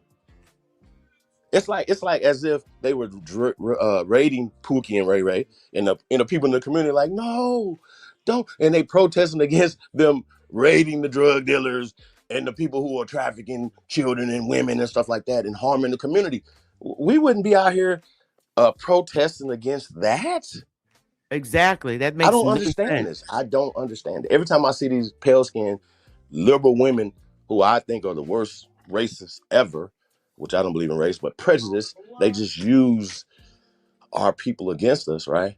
I don't understand why they run out here to do this. Well, they messed around and she found out. Because I did see the video, the dude got hit. Yeah. So if he wouldn't have moved, and got the busing, would she hit him? What would happen? Like, you know what I'm saying? So I don't agree with anybody being unalived at all. I'm not that guy. I believe life is the most precious thing. But don't be out here playing with these people. Because they under stress. Get pulled over by a cop. I'm not about to go talking crazy to these people unless I'm willing to go there. And I'm not. Facts. And you know what I'm saying? We get, throughout my life, I done been harassed just being copper colored for driving. So I get it. And I done went the fuck off and went the fuck to jail. You know what I'm saying? See, and me, I'm not gonna do that. If I get pulled over for speeding, I know when I'm speeding. I know when I'm going past the limit. And the cop pulled me over. I'm not gonna sit in my car and talk shit to him. I'm going to cooperate because for the most part, especially when being a woman, okay, they'll say, all right, you were very cooperative. I'm just gonna give you a warning. Stop speeding. Because I know you passed that stop sign or something like that. And I'm happy. I don't got to go to court. I don't got to do all this, So for the most part, when you escalate, they escalate. Why do you want to do that? He's doing his job if he's pulling your ass over for violating a particular law. Okay, yes, there are instances where our people are targeted. Okay, but there are ways to fight that. There are ways, and you have to be willing to want to learn how to fight it. Okay, you have police officers pulling you over. So what you can do under freedom of information is tell them you want to pull all their tickets for the last 90 days. And that's going to show a pattern. So there's civil ways to fight things, whether instead of running your mouth trying to combat somebody with a damn gun on them on the side, you just don't. It's just certain things you don't do. If also you can go to court and deny it if you feel that you weren't speeding. But when they show you that fucking camera in court, you off the chain. It's a wrap. Well, I'm just saying, if I was just profiled a couple of days ago. So, I mean, it happens all the time. So how do you deal with it? How was you profiled, Chief? You know how they see you and then they want to follow you. You know what I'm saying? Maybe they thought you, because they all think we're the same people. So maybe wherever you were, you look like a Somalian. You got dreads. I mean, what? So no, I was driving. This is what I mean when I say that we're confused with a lot of other nationalities with people with our skin color. I mean, for real. You might have confused me with else, but not an illegal immigrant. No. But we do get profiled though. You know what I'm saying? So just be careful. Yeah, we do. Know your rights, because they violate our rights all the time. Yeah. I'm a little bit more experienced than when I was younger. I didn't deal with it that well, but I deal with them different now. You know what I mean? Yeah, you have to. You have to understand their job and what they're doing. Oftentimes, they're not harassing you. But if you look suspicious, I've been harassed. Cops are, first of all, they're human, Chief. They have energy just like us. They have prejudice too. Huh? They have prejudice and they have assumptions. They assume. Yeah. And they assumptions. Yeah. Turn out to be, wrong. You know what I'm saying? But they still violating. So Yeah. I don't like my rights being violated, period. So anytime I'm Right. violated, the first instinct is to violate that person back. But what you're saying is you shouldn't do that because they got a gun, which is true. Because Well, yeah, apparently the because there's cameras civil haven't. ways to challenge them because they're not always right. They're not always right. I mean, like if you see a police officer and they pull you over for speeding, right? And it shows that you were going 5 miles over the driving limit, okay? And then you got some with 2 miles. This is the purpose of under Freedom of Information requesting a copy of those records for the last 90 days, all right?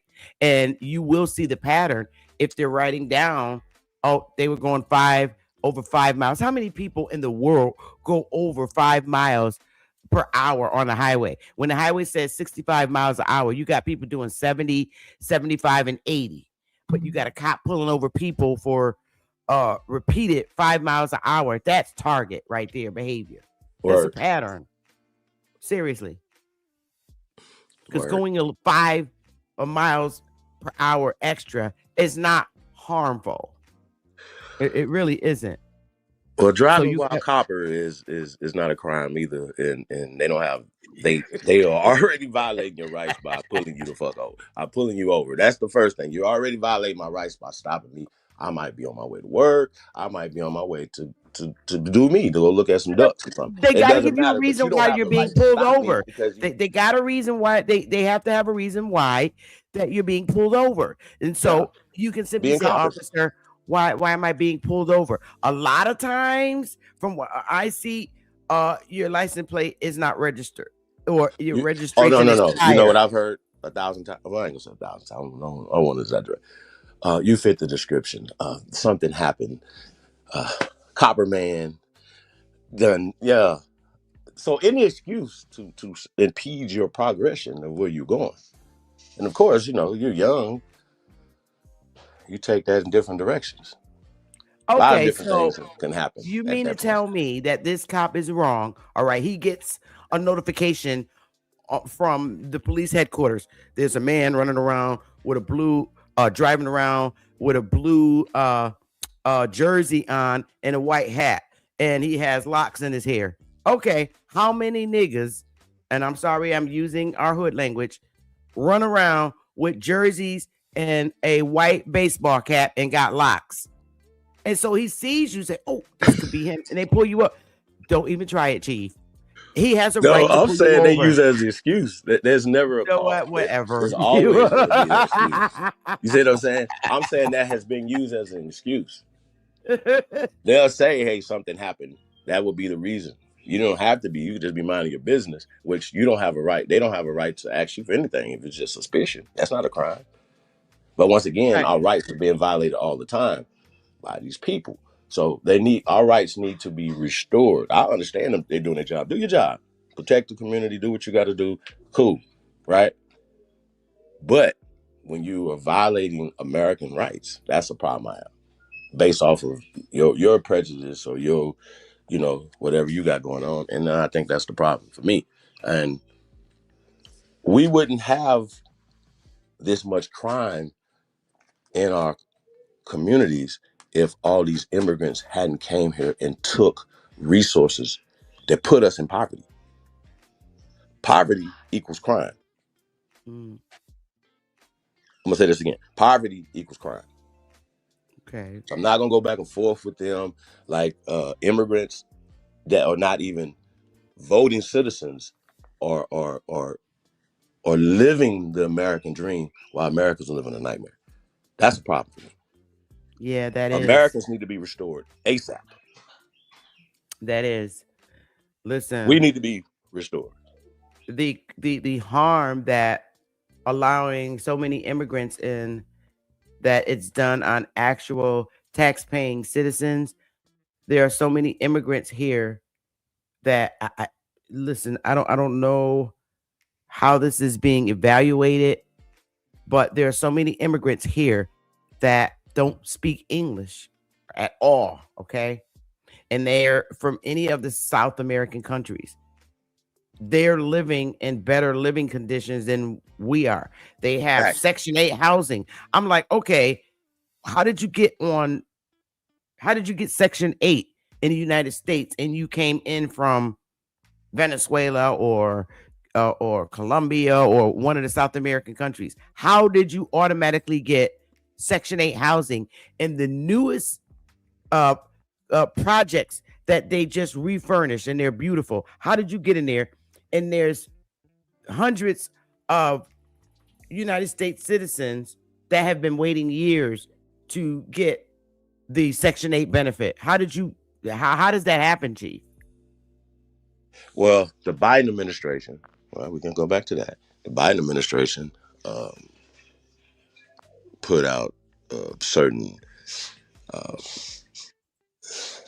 orders, right? What's that app that let them come over here, asylum seekers? So a lot of these, Minnesota is an asylum state, right? So Tim Walz is complicit. He needs to go to jail too. I don't think he understands that they send governors to prison too. The governors go to prison. They go to federal prison. I don't think they understand that is true. Tim Walz, you're going to prison, buddy. Our governor went to jail. His name is Governor John Rowland, and he went to jail twice. Okay, now wait a minute. Now don't sleep it now, because see, I like John Rowland as a human being. This man, he was our governor, and he served 2 terms, and he is very intelligent. Now he had, a fight with our unions, but putting that aside, the few things you can't take away from John Rowland, this man is intelligent, and he started off his political career very young, and he's also very handsome too. Secondly, he was a good governor, because if he wasn't, he wouldn't have got put in office. There's no cheating in there. A Republican governor in a fully Democratic state, obviously he's a good dude, and he still is. People make mistakes, so see, I don't persecute people for life. But for their scamming though? No, I don't know what Rowland did. I believe it's kickbacks. I forgot what he did. I don't even want to think about it. But at the end of the day, his career now is working with former inmates from the prisons, because he gained a lot of respect being in prison, and he gave a lot of prisoners hope. Him and Joe Ganim. We have a mayor in a city that I was born in, Bridgeport, Connecticut, born and raised, Joe Ganim. He was our president, and I grew up with Joe Ganim. I know his whole family. He come from a family of lawyers that fought for a lot of people in Bridgeport, whether it was for criminal behavior or whatever. The Ganims are known for fighting for people's rights. And he went to jail, Joe Ganim, 5 years he did. And guess what? Let me tell you how much our city loved him, and we still do. He got out of jail and went right back to his fucking job. He won the next mayor. He apologized. We forgave him, because a lot of people think humanly. Okay, yeah, my son's a badass. He sells drugs, and why wouldn't I give this mayor a chance to be governor again? He is a good governor. But I really believe if Joe Ganim had not did them 5 years in prison, we'd have had a damn casino in Bridgeport. For real. But he did go, and I still like Joe Ganim. And listen, honey, when I tell you I was very politically involved, I still got Joe Ganim's cell phone number on speed dial. For real. That's how close I am with, our politicians that I campaign for. I still got him on speed dial, same private number. So, I believe in second chances, and you have a group of people who feel that convicted felons should be punished for life. Fuck out of here. Take that back to the country you immigrated from, because this is America. This is not a third world country. We've never been a third world country, and we're not a communist country. So It is what it is. I love my country, and I don't look at people whether they're Democratic or Republican anymore. It's the individual behavior and the good vibe you have. When I don't give a fuck if you're a Democrat, a Republican, or a independent. If I think you're good for the community, I'm going to push for you. I don't look at party. And I think Trump is a great president. He has a tough job right now. His job is way tougher than Biden, than Obama's. This man has a tough job right now. This man has the responsibility of keeping power of the Western Hemisphere. What your thoughts, Chief?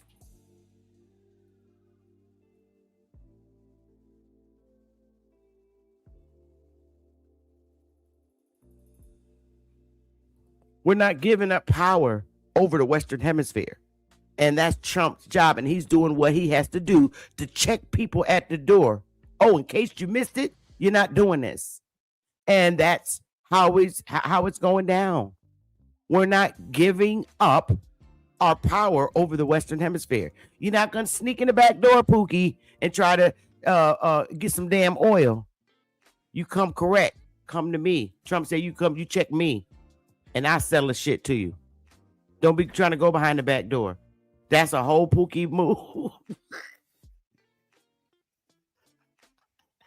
I'm giving it to you and explain it to you in both manners, the ghetto way and the way that they have it in the media from the news. So you got checked at the door, and the Moors too. You Moors too. So stop it. Stop the madness, the Moors. Y'all not sovereign. Now, I'm not calling your names, but I'm telling you, you're not sovereign. And Trump just checked that at the door. You're not. If he want to touch you and get you, he coming to get you. Like I said, he went to Venezuela and got the president and his wife. Y'all getting arrested. That's power. Basically, in the hood way, did you forget who you fucking with? I'm Trump. This is the United States. What the fuck you doing? Trying to go through the back door? Oh, hell no. Boing, blew up the ships. Nah, it ain't going down. Don't try it. So, I don't know, Chief. It looks like we could be going back to becoming a republic again. Minus the slave, shit. But what are your thoughts? Well, I don't believe in the slave narrative at all. But I know these some gangsters out here. They doing gangster stuff, like, you know what I'm saying? At the professional level. Because I could just imagine if I was, we talk like this, if we were in these positions, you know what I'm saying? Governors, mayors, president, what type of moves? I'm for America and America's best interest, period, right? But I'm for peace as well. I don't understand why the world can't work together and get along. Now, I do understand that we want to control our hemisphere the same way that Russia wants to control their hemisphere. But some kind of way, the last administration went over and fucked with them in their hemisphere. Y'all remember? Ukraine. Wait. Say that again. Say that again. The last administration, this administration is cleaning up, so to speak, from a conservative perspective, right? The last administration's mess up internationally. This dude's first presidency, he didn't have enough time. He tried to clean up the mess of the last Obama-Biden administration. Y'all remember? Now, I don't know what planet, we don't know how it happened, but Biden, who was the worst politician in world history, and then got an even worse politician who never won an election ever in her life, ever, become the president and the vice president of this country for 2 terms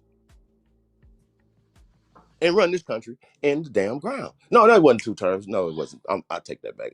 Thank goodness it wasn't 2 terms. You understand what I'm saying? Yes. or this, because they, no matter what we're saying, it doesn't make any sense for the millions of people to come in here and to continue to take from our country is the problem. I think it should be a moratorium on all immigration to America.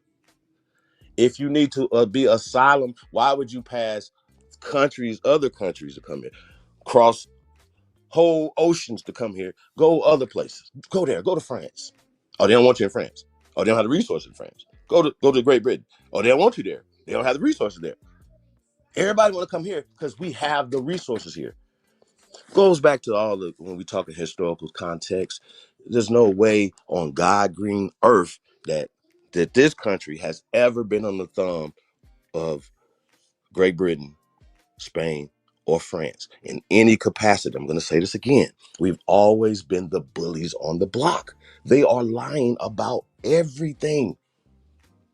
We just allow other people to come here and to assume our roles. And we allow them to do this. Like they supposed to be there. They don't supposed to be there.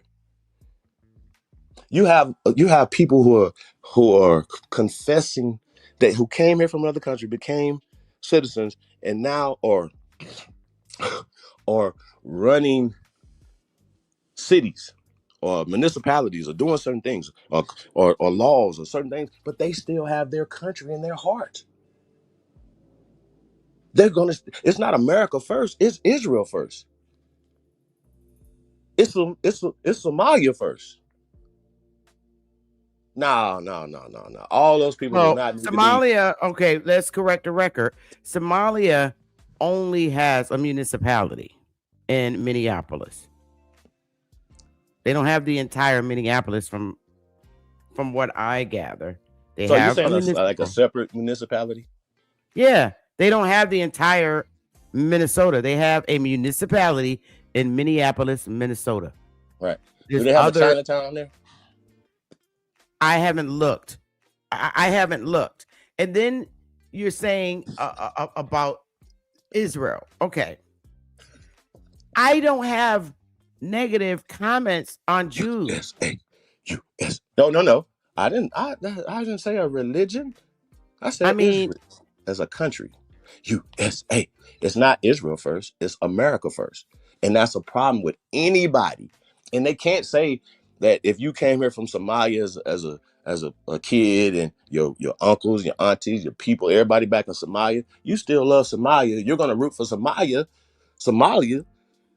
in the Olympics. You're going to root for them in anything that you do, right? And then you said that they have a municipality, right? Well, all these people have municipalities. All of them. We just allow the other people to come run our municipalities, take our resources. And that's our fault, because the reason how that happened is it our fault? Yes, we got to. At some point, we have to take accountability. Okay, our municipalities were taken. What the question is, when we were in the positions of power, were we doing right, or were we doing things where we lost the ability to be in power? We don't take accountability. There's been nothing stopping us from running municipalities, and we could prove that right now. It's in our face. We are the predominance in the major inner cities across the United States, and we're not doing such a great job because we're allowing drugs to be sold. A lot of us are the drug dealers. Okay, our law enforcement are in cahoots with the drug dealers. They show that in the movies, and yes, I know it's the movies, but it's fucking true. So look, I watch Power and Force all the time, and I learn a lot of the drug behavior from watching those movies because I'm not affiliated in that lifestyle. But we fucked up our inner cities. The inner cities are big. Like in my state, the biggest city is Bridgeport. That my home city where I was born is such a fucking ghost town because all of the drug dealers are either dead or they have life sentences in prison for murders. So they put themselves in the positions that they're in. And a lot of the guys that are my age, Gen X, 50, getting ready to hit 60, their fucking asses are now coming out of prison with canes, thinking they're going to take over those same blocks. And now you have Generation Z out there saying, Grandpa, who the fuck you think you is? Boom. They have no mercy. Totally different from when they took their old asses in prison in the 90s for terrorizing our cities. And now they're all coming out on canes with those same gold chains on, thinking they're going to take over particular blocks in the inner cities that they destroyed before they went in. And now they're coming out of prison from doing these long 20 and 30-year bids, and their grandkids around the fucking block saying, I don't know you, Grandpa, Pop. And it's just a continued pattern of negative behavior in the inner cities. Nobody's fixing up the inner cities. So what's going on in my state, the way they're doing it now, they're restructuring these very nice lofts and restructuring these old buildings and changing them into luxury apartments. They're so attractive that people that own homes in the suburban areas that have big ass houses, they're saying, man, fuck this, I'm moving in one of those. So they're moving in those and leaving their beautiful homes in the suburbs because it's more convenient. They're getting older. They don't want to do lawn and living in luxury apartments like the show we used to watch, Chief, when we were younger. What is it? The Drummonds. Yeah, Phil Drummond and them. These Good Times. Like, not Good serious. Times. No, the Drummonds, like you said. They're Willis and yeah, with Willis and little Gary Coleman. What you talking about, Willis? Gary Coleman. What's talking about Willis? Yeah.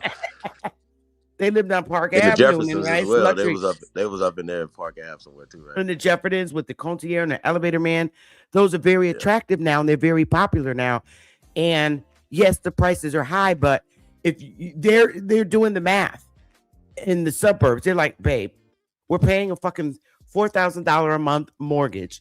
If we move in those new luxury apartments, look at the ceiling and look at the things we have. We got a fucking gym downstairs, and we got a tennis room where we could play tennis or whatever that little game is, and exercise room and a concierge, and they got like 3 bedrooms and they're big as fuck. And they're like, we don't have to do lawn. We pay rent. Yeah, rent's $2,000. That's half of what we're paying here. And compared to living in this suburban big home where they're paying a $3,000 or $4,000 mortgage, then they got their light bill, their gas bill, their cable bill, all their utilities. A lot of these beautiful homes, apartments that they're building, they have cable included, so you can get a fucking cable bill. It's all included in the rent. So they're, moving back in, changing the face of the inner cities. So it is what it is. Some people call it gentrification, but I call it years and years of not fixing up the fucking hoods, us fucking them up. And finally, somebody took a stand and say, okay, let's change the face of what the actual inner city hoods look like. And that's exactly what's happening there. People from all shades are moving into these units. Multicultural units. And that I like multicultural areas. I don't, and I'm going to speak in my community hood way. I don't like living with just a bunch of niggas in one place. I want to see at least a white person, a Chinese person, something that's more representative of my country. I want to see a Chinese guy run out the building, a Mexican guy. I'm multicultural. I want to see white people. Do you feel safer though when you see pale skins? I'm gonna give you a flag, but when you see pale skins in the neighborhood, you say, "Oh, well, this must be a little safer neighborhood." I don't feel unsafe. Hell no. Okay. First of all, I'm saying you feel safer because if they're living there, then it's a safer community, correct? Yeah. So this is my pretty only much. thing. My problem with all street niggas or just the whole narrative, then all that needs to change. If you are a member of an organization, you have a duty to be a community representative to protect the community. If you are not, you are violating, and you need to be violated. I'm gonna say this again. You young men out there, pipe down, stand down, clean up the fucking community. Stop tearing up the community. Pretty much. That is this. And so if you are a man of influence, of power in your community, then this is what you should be saying to these young men. We need to clean up. We don't need Trump and Tom Homan and Cash Patel or any of them to clean up. We need to clean up ASAP. Yeah, our behaviors. We need to clean up. I can only speak as a man for the men, you know what I'm saying? But as a man, men, we lead, and our women, I need to get in line. That's just what it is. But not in line with some fools. And unfortunately, women, like people just in general, love to follow fuckery and buffoonery and nothing burgers. I hate It's that. what That's they why were y'all don't see taught, me around on being this raised internet in the that much. streets. Being Yeah. raised in the streets compared to being raised in a home where you learn morals is very different. So you're going to get two types of behavior. Mm-hmm. If you're a kid who was raised in the streets, that's the behavior you're going to get from that child when it grows into an adult. So you No mean to tell me morals. that you can't have no morals and principles from your people just because you were, let's just Not say, if you're raised I in don't the like the street, street Chief. side When you're of it. Let's raised just in the say street, poverty. you're There's a lot of taught. poor people don't participate in street activity. They just live in where it's happening at. Like everybody's not participating in crime. Let's start there. You know what I'm saying? And a lot of the 14, 15 is dangerous. 16, these are dangerous people. They don't have anything to do. Those are the people that need to be, we need to give them something to do. You understand what I'm saying? Skills, things that they could be proud of. You understand what I'm saying? But as fathers, as men, as leaders of influence of our community, we got to love them the right way. And it might have to be tough love, but y'all gonna stand the fuck down. Because we have to clean up. We could build in our own communities. Now I don't agree with having to see other people because they don't want to see us in their communities. Let's just keep it real. But our communities could be safe for our sisters and our mothers and our children. Should not have to live amongst crackheads and amongst all this other stuff. Y'all do that over there. Or we put you on the island somewhere. Y'all understand what I'm saying? Like, it's just, we got to clean up right now. Right now. And we got to start building right now. So challenging all you niggas in 2026 to do something tangible. Not on the internet. If you could show us doing it on the internet, but don't tell me that you're doing something on the internet that's tangible, bro.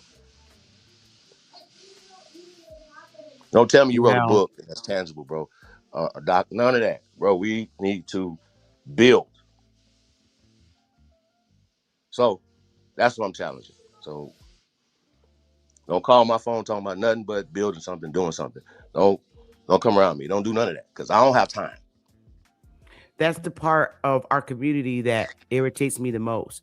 The procrastination that just like overwhelms me to the point where I'm saying, you know what, I got to find something else to do. I mean, literally, Martin Luther King is turning in his grave, and he probably stuck his head out his casket and said, "Don't fucking celebrate my birthday."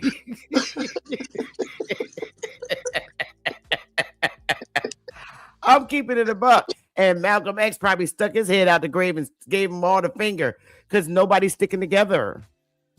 It's nothing like the movement Martin Luther King represented it. I'm serious.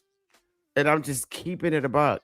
Well, I think, and it's just from my. Could you imagine a Gen Z kid walking up to Martin Luther King trying to have a conversation? Oh God, that's just the thought in my head. Well, I think at this point, think about it. Like, if we had civil rights leaders, who would they be? Who's our leader? Hold on. Who's our leader? If you say Al Sharpton's head, if you say Perm Pack Al Sharpton, I'm putting your ass in the back for a minute. You know, I'm not gonna say Perm Pack. I'm asking a question. Perm Pack Al to the Sharpton. You chat. better not even say his name. I'm asking. I done fought him on his live stream a couple of times, and he told me I'm dangerous. Yeah, you are. To the established. I am not, because Dude, yeah, to them, they don't want the because truth of what out. I said about Jesse Jackson. You remember that? And he always let me up on his panel to talk. But then he'll get me up he was there. mad about the Jesse Jackson comment, though, right? Yeah, but I was telling the truth with his little poppy eyes. Jesse Jackson, bullshit, and he didn't like it. But hold on, though. Did anybody in the chat room name like 2 or 3 leaders like that identifiable copper-colored American leaders? Can y'all name me 2 or 3, please? I could name some, but you guys are not gonna like them because you probably won't like them. Why are you laughing? Cause we don't like Perm Pack either. But I'm not. I was not going to say Al Sharpton. I know he can't even come to our cookout. I'm interested to see who you gonna say though. Al Sharpton and Jesse Jackson can't even come to a cookout if I gave one. Who's the? I would mention them, but you guys have a different outlook on certain people, and I look for people in their positive mannerisms. And the senator from South Carolina, Scott. I like him. No, I get you on that. But I'm saying Tim Scott is not a leader of niggas. He's not a leader. He's not the nigga leader. I knew you was gonna say that. I'm sorry. He not no. Tim Scott is first of all, don't talk about Tim Scott because me and Tim Scott. Hey, Brett Sanchez. The link is pinned to the top. Let me tell you about Tim Scott in South Carolina. I love Tim Scott. Tim Scott and me are born on the same day, so we're Virgo twins. So don't you dare talk about my brother Tim Scott. But go ahead, Chief. I'm not talking about Tim Scott. I'm saying you just said he ain't the leader of niggas. I'm done with you.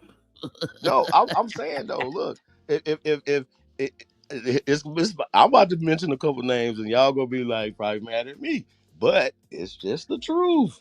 We don't have nigga leaders that are serious. I don't want a nigga leader. That's the problem, Chief. You get a nigga leader, you get you, because you so mean and firm. Yeah, we're using our inter-community I told language. y'all I'm the leader, the president of America, American president. I'm the president. I told y'all I'm the leader. So I don't know why nobody don't listen to that, but it's okay because we doing things on the low. But it's okay. You brought that goofy to us, Huey P's son. First off, not me. I didn't do anything. You did bring him. You was bringing him around in the damn community. No, ma'am. I was on that. I was on his head from day 0.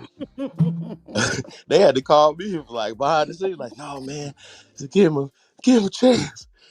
No, I had to let him have it. But no, listen though, we say follow the leaders. I mean, right? Bringing in dudes talking about their leaders, and then they finally turn their camera on. These great guys that you guys brought in the community, talking about they're organized, and the dude got voice is deeper than what's his name from Soul Train? Oh no, what's the guy's name from Soul Train? The Soul Train with the deep voice.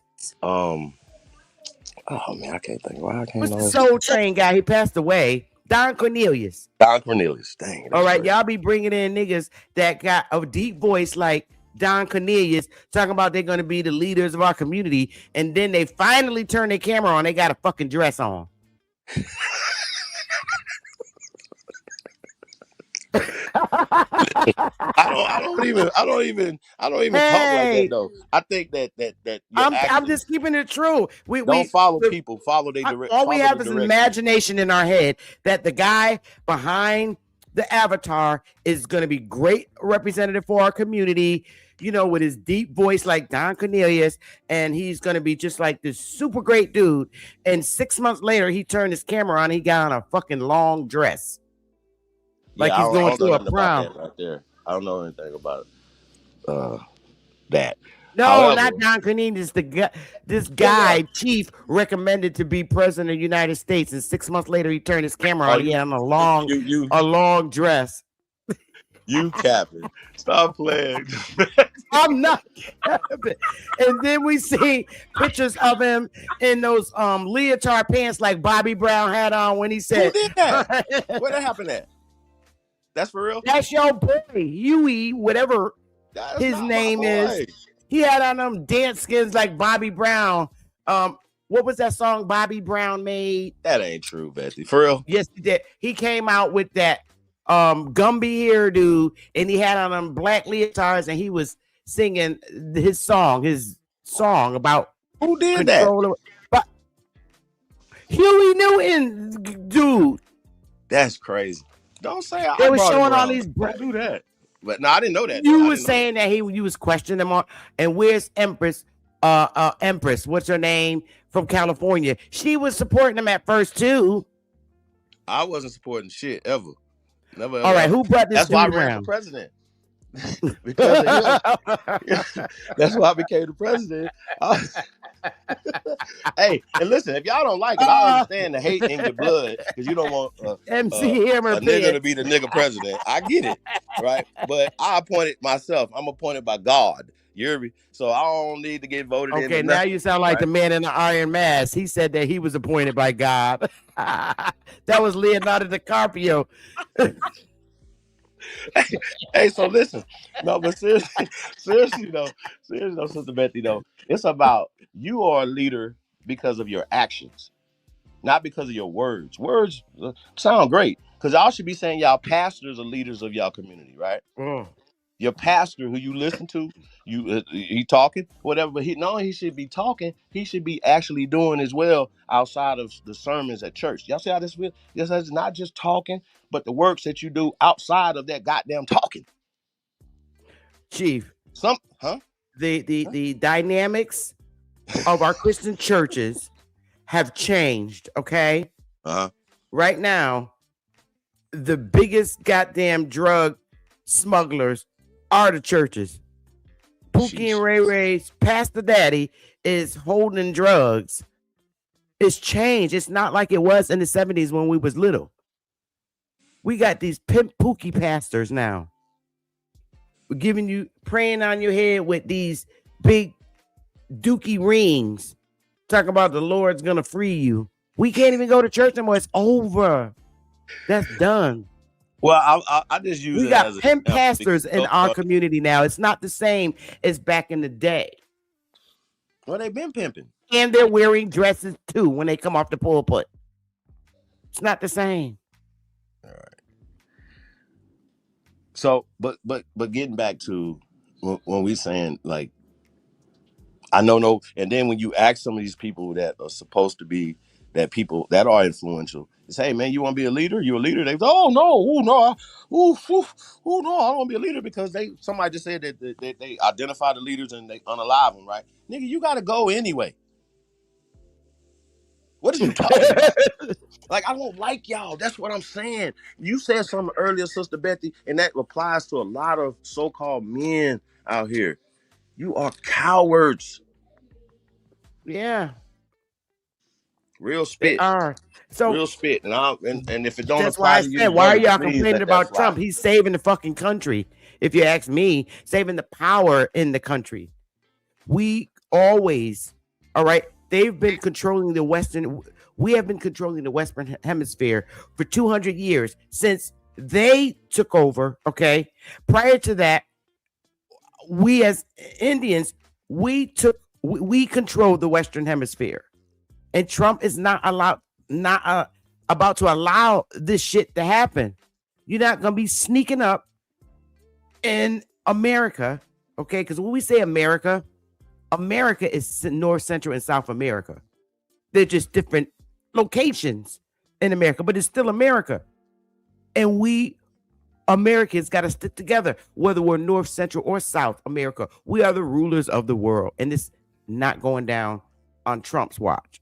This is why when we go, why are you laughing? This is why when we go and vote for our next president, This is gonna be some real shit.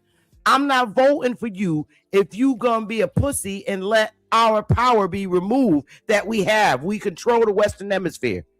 Ain't no sneaking in the backyard. Well, okay. Well, here's the thing, Sister I Bethy. want a pookie How do you president. feel about and American Trump is a pookie copper president colored? right now. Huh? What'd you say? What? I didn't hear what you said. No, I'm listening to you. Okay. I'm saying, how do you feel? How do you guys feel about the next so-called president, right? And it's just a job, right? But just because people think it's just a symbolic of crowning a king or a queen or something, right? But we'll get back to that. It's just a job, okay, that these people doing. They're not leaders of nothing. Somebody's giving them a job to do administrative stuff, right? But they make it like as if this president is the king of America, right? But he's not. Or the governors of this, they're not.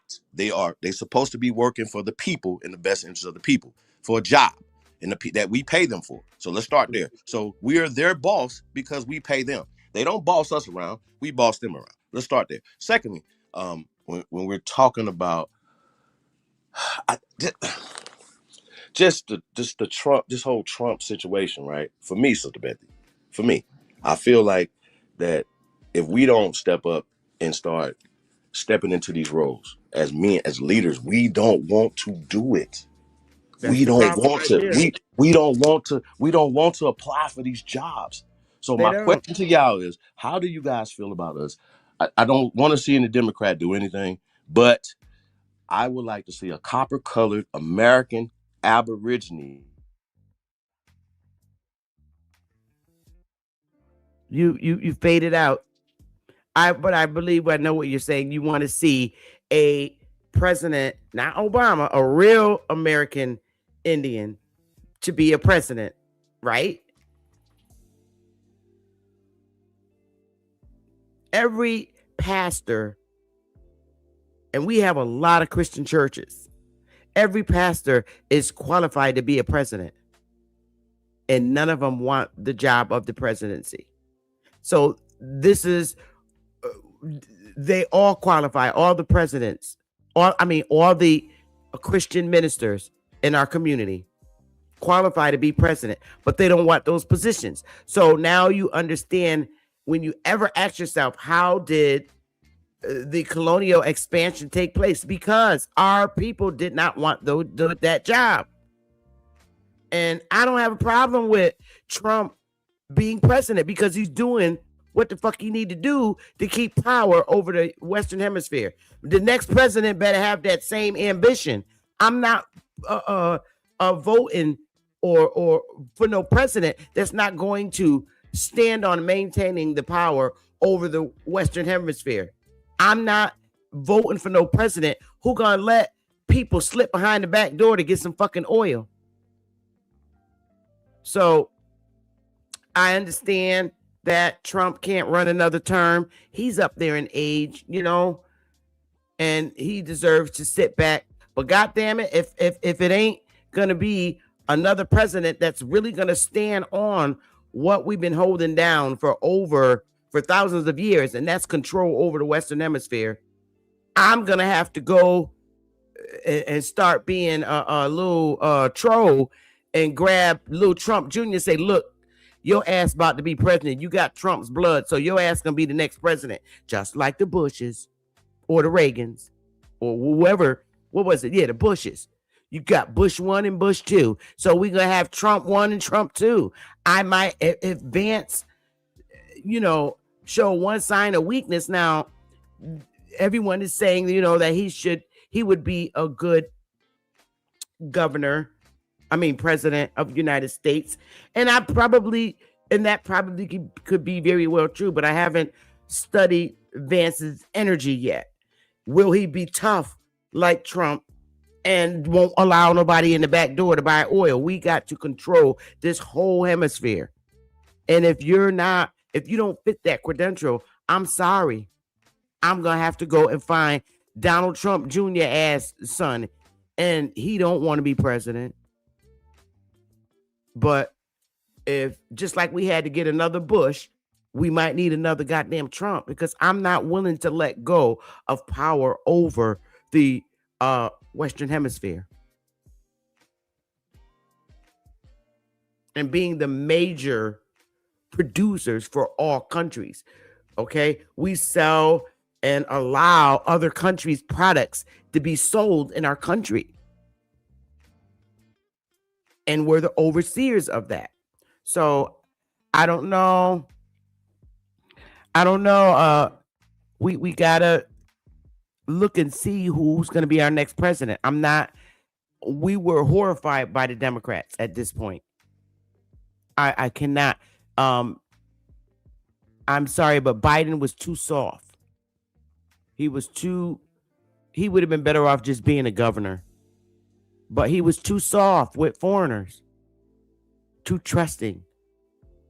Trump don't trust a fucking soul. And this administration don't. And that's how you got to be when you're running a hemisphere. Your balls got to be big like the fucking moon. And that was a power move. Stopping them damn ships from sneaking in the back door. Your balls got to be big like the moon. One of your balls got to be a sun, and one of your balls got to be a moon. What? So the next president you look for, go based on the size of their balls, because I'm serious. We can't let go of the power of the Western Hemisphere. I don't see nobody in sight, because they're going to run Vance. I'm serious. Hey, listen,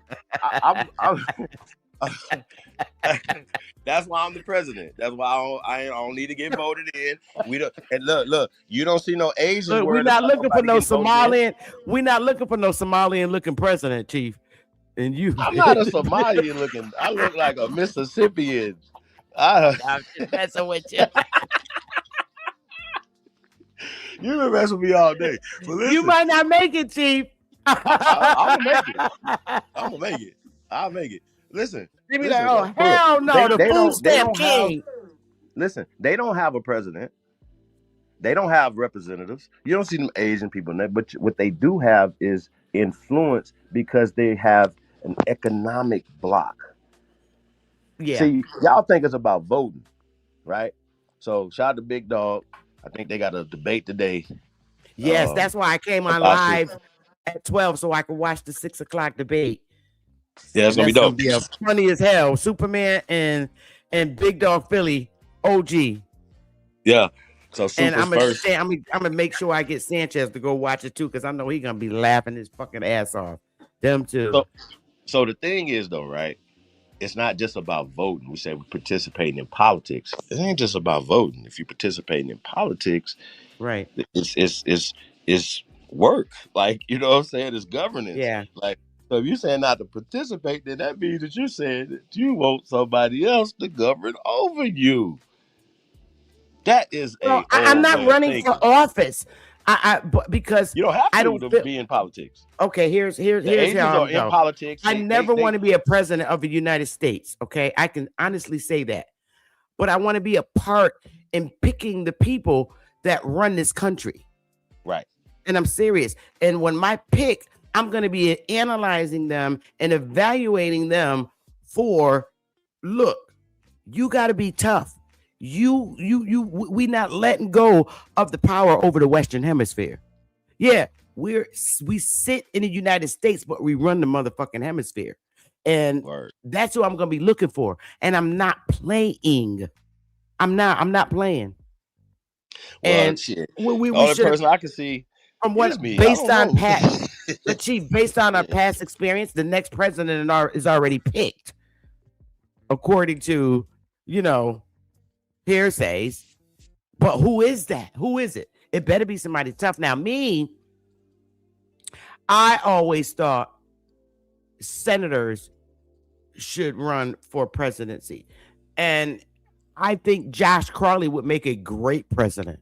He's already dealing with foreign, and I really think he has the nick to be a tough ass president and not giving up power of the Western Hemisphere.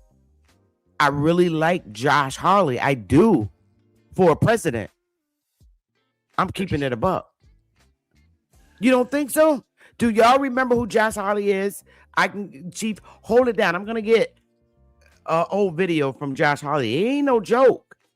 Now he is a senator, and I know a lot of this consists of acting and stuff, but Josh Hawley is a good fit for president. Interesting. Where is he from? Remember Josh? Where's Josh? Is it? Wait a minute. Is it Minnesota? Hold up. Let me go find him. I'll be right back. Chief, hold the crowd down for me. I'm gonna go find Josh. I want to say peace to everybody, man. Shout out to all the loved ones out there, man. Shout out to all the haters too, man. Appreciate y'all too, man. You need that thing balanced out. But hey, man, do us a favor, man. Like, share, subscribe, share this on all your social media platforms. Show Sister Bethy some love, aka Chief Morning Thunder. Shout out to the Wild Nation, man. Salute to y'all. Hey, man, we're gonna keep bringing it, man. 2026, man. We're gonna bring the heat this year, man. I promise y'all. But if you are in America and you need an opportunity, hit your boy up, chiefholiday@gmail.com. We got opportunities all across America, man. Probably somewhere near you. If you need a job, tap in with your boy, chiefholiday@gmail.com. Okay, you know I went and found Josh real quick. He's the senator over Missouri, Chief. I got Josh Hawley. Here we go. I really love this guy for a president position, but I don't know what his feelings are. But I swear this man fits everything to be. Is he copper colored? No. But he grew up in a progressive church. I got a reason to believe that he's one of those light-skinned Indians. But we'll see. Let's see. Here we go. He's on the Judiciary Subcommittee hearing, but let's listen to Josh. Let me turn the music off. Hang on. I love Josh Haley. I swear I do. I swear. Let me cut the music background off because it ain't going to come on. All right, let's get it. Can you guys see it? Can you see it, Chief? Yep. Okay, here we go. Just look at his demeanor and the way he carries himself. Thank you very much, Mr. Chairman. Thanks for holding this hearing. I just want to, maybe I'll start with you, Professor Luther, and just see if I can figure out what the baseline here is. We've now learned today, it's been said over and over by our Democrat colleagues, that Judge Boasberg can't be held to account. He did nothing wrong because he had no idea whose records he was issuing subpoenas for. And he didn't inquire, he didn't ask, he just signed it, as Senator Cruz was just saying. That is despite 2 U.S.C. Section 6628C. So is that just how it works? That it's fine. The judge can just whatever DOJ says. He doesn't need to inquire. Separation of powers concerns. He doesn't need to ask about it. It doesn't matter. He can just sign it. That's certainly not how it's supposed to be. But based on the evidence that's publicly disclosed, that seems to be the best evidence of what happened. And is that how non-disclosure orders work as well? That you can get a non-disclosure order against specific individuals, not to notify specific individuals, if there's some suggestion that somewhere someone in the universe might disclose or tamper with evidence somehow in some way. Is that how a specific non-disclosure order works? I've never heard of such a thing, but maybe I just missed it. That's the point where Smith's team should have told Judge Boasberg, these are senators, and there are different obligations under the law for how we treat them. I've never heard of a non-disclosure order. I was the attorney general of my state. We sought these things in the past. I've never heard of one where you said, well, actually, we can't offer you any evidence that any of the people targeted in the order would actually tamper, but somebody out there somewhere might maybe take our word for it, sign the order, and he does it anyway. I mean, let me just say it this way. Does this actually exonerate Judge Boasberg? I mean, does this make it better? My Democrat colleagues have offered this as, he's just doing his job. Does this make it better or make it worse? No, I think what has shifted from maybe a month ago when this broke for the first time is it's not so much that Judge Boasberg is being intentionally, it's not intentional, it's more negligent. And that's I think the situation. It's grossly negligent, but I'll just say this. Here's my bigger issue is that there's a pattern here with what happened in the last 4 years where every time it comes to hold somebody accountable for something that happened to real people, there's always an excuse as to why it can't be done. And senators, sure, whatever. But let's talk about the individual private American citizens who had SWAT teams sent to their homes in the early morning hours to take them into custody for protesting peacefully, saying prayers outside of an abortion clinic. I'm thinking about Mark Houck and his family. An FBI SWAT team came to his home, armed, a SWAT team, took him into custody, dragged him off. He was later acquitted, by the way, by a jury for any wrongdoing. We had the anti-terrorism division of the FBI activated against parents who went to school board meetings and asked about their children wearing masks at these meetings. The anti-terrorism division. We had the FBI recruiting informants, that spies, into Catholic parishes in this country, making a list of churches that the FBI, or at least the Richmond field office, had serious security concerns about, singling them out for disfavorable treatment. As far as I know, nobody associated with anything I have just mentioned has been disciplined in any way. In any way. So maybe you think, I don't care about the senators. They get what's coming to them. Fine. What about individual private citizens who are just exercising their constitutional rights? What about parents who are just going to school board meetings? What about parishioners who are coming to church in a church of their choice in the United States of America and have their own government recruiting informants into the church? It is a gross pattern of abuse of law that went on for 4 years in this country like I have never seen or read about in the history of this country. And nobody, to my knowledge, nobody has been held accountable. And now we're told today, well, you sure as heck can't do it for this judge or any other judge. And you can't touch anybody who went after these parents or went after these parishioners. Nope, you just move on. What is it that one of my colleagues said a minute ago? This is just a show. This is just a show. No, actually, it's not a show. All of these things happened. This is not a game. People's rights were violated. People of faith were targeted in extreme ways, and nobody's been held accountable for it. And I don't recognize this country or our Constitution in those practices. And if this is allowed to go on, we won't have either of those things in the future. Thank you, Mr. Chairman. All right. So Josh, okay, he's hardcore. And he's somebody who I could see could grow into presidency. He's not going to allow, with that attitude and his demeanor, he's not going to allow nobody to take fucking control over the Western Hemisphere. You could cancel Christmas if he's president. Nobody ain't, just like with Trump, ain't nobody taking over the Western Hemisphere. With Josh Crowley, the same thing. Now, it's kind of scary because in the position he is in as senator, you need people like him there to argue those facts. So pulling him away from being in a part of Congress could be a bad move too, because he's excellent in that position, but he would also make a great president. I wish, and I'm serious, and this might hurt our community, I wish I could say Cory Booker would make a great president, but I can't. He's too weak. He shows what he would display, to me, in my opinion, when it comes to Cory Booker. His display will be, he will be the perfect identification of a puppet. I mean, all presidents get their orders from somewhere else, military, whatever, but he just wears the face of a puppet too. It's too revealing.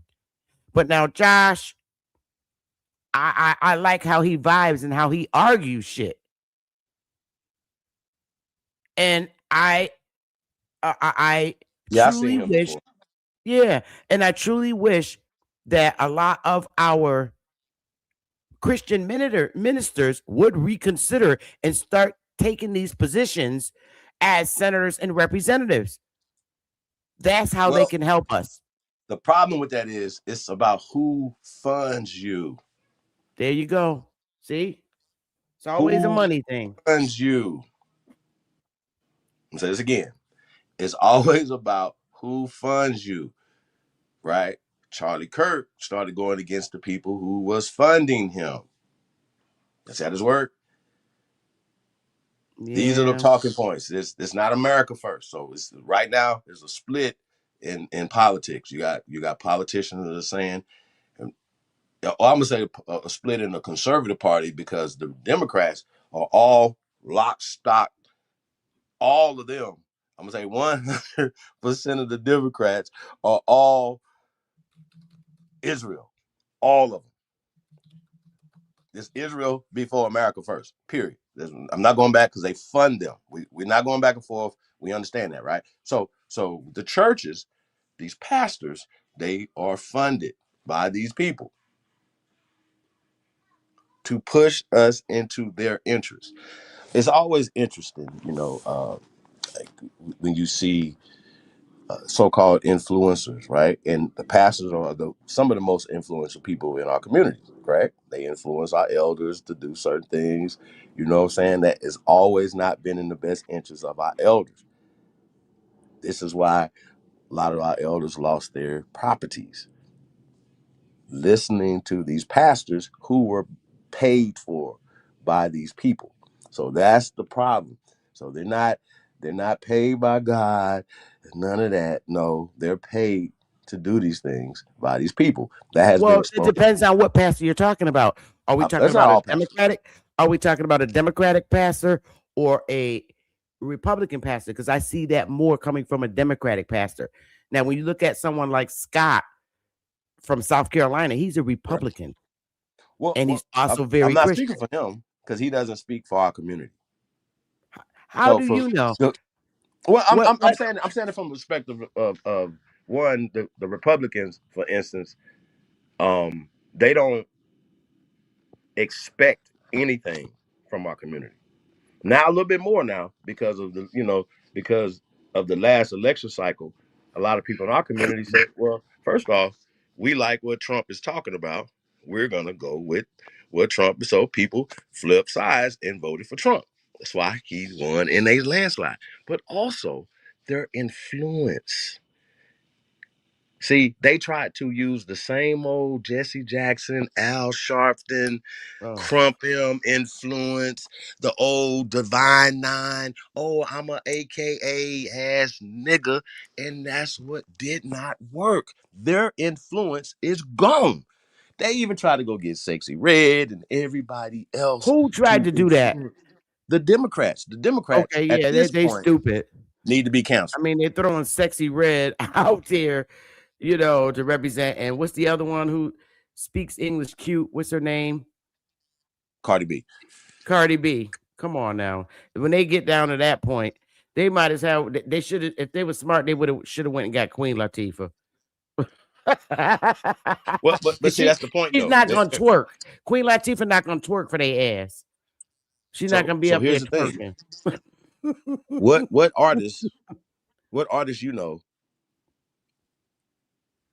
anywhere other than 50 Cent and who's put himself in a position to be kind of insulated from them people, right? But he still takes hits, and he's probably lost a lot based off of his stance in being going against whatever, right? But he's one that's honest enough to say it. The rest of them just won't say anything because they told him, if y'all say something, we're going to take your money, your endorsements, your shows. We're going to shut you down. So if you don't want to come work for us and push the Democratic Party, well, guess what? You need to shut up.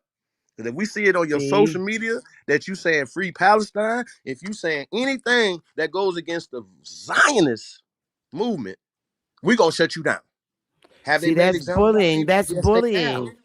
That's Well, such as bad bullying. bullying. That's why we have federal courts to stop that bullying. We've been just getting it's been so bullied. How you go forward? Our federal courts work for Israel. Sister Bethy, our federal courts work for Israel. Our Supreme Court judges are influenced by Israel. Okay, so what's wrong with that? Correct me if Bibi I'm wrong. Netanyahu I don't have a problem with Israel in America. Excuse me? Huh? Excuse me? What? Bibi Netanyahu is calling shots in America. The people are waking up and stop saying, and they're going against politicians who are saying Israel first. It's supposed to be America first. Do you have not any Somalia. proof that they're calling shots in America? Absolutely. How? Absolutely. Absolutely.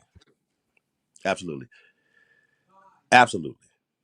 You can look at the funding. You can look at everything. All of them that have to go over there and kiss the wall and all the other shit that they have to do. But yes, absolutely, it's absolutely all connected. Well, maybe I need to take my black ass over there and kiss the wall, but I'm not wearing no yarmulke. What?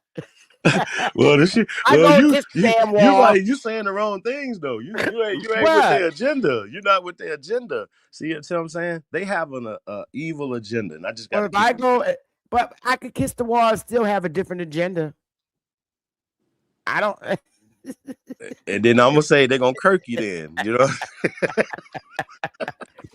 I'm gonna go.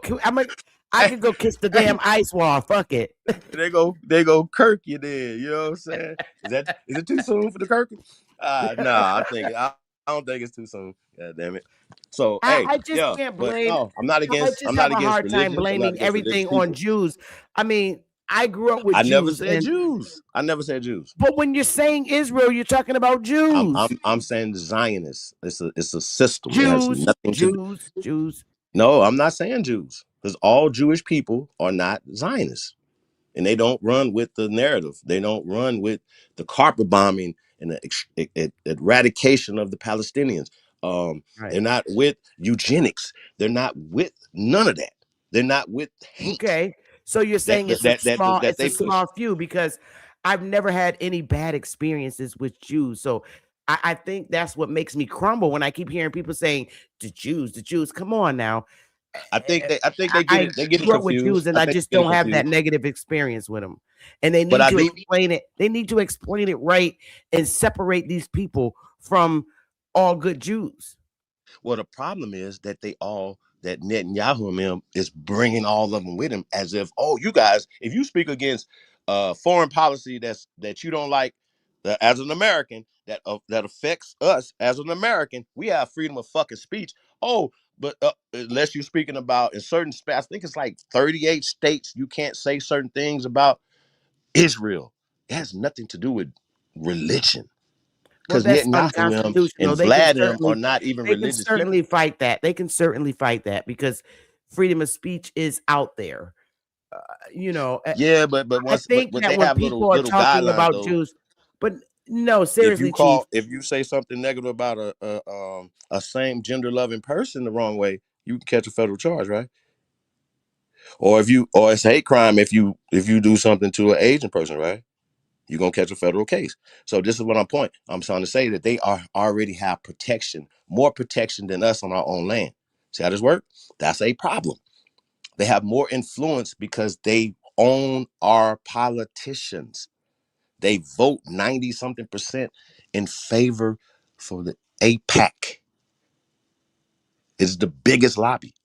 So no, I don't.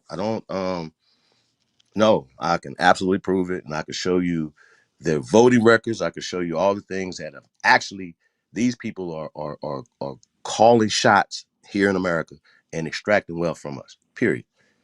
They've been doing it to Somalians. Well, have they been the biggest? They're the ones that's giving the Somalians the but have they been the biggest financial investors in America? I'm sorry. Crickets. No, it's not crickets. I'm sorry. That are you talking about the money? Okay, like say like a Elon Musk, for instance. I'm gonna give you a perfect example, right? Where did he get his money from? Oh, he got it from the government. So you talking about the DuPonts, all these people? They were working with these Zionists, work once again with the government against us. So whenever they're doing philanthropy work, they're using our money to give it to us and the control us. So no. Well, The rabbit hole gets deep, but the CIA, everything. I have to look more into it, and I really don't think I want to at this point. I don't think you want to.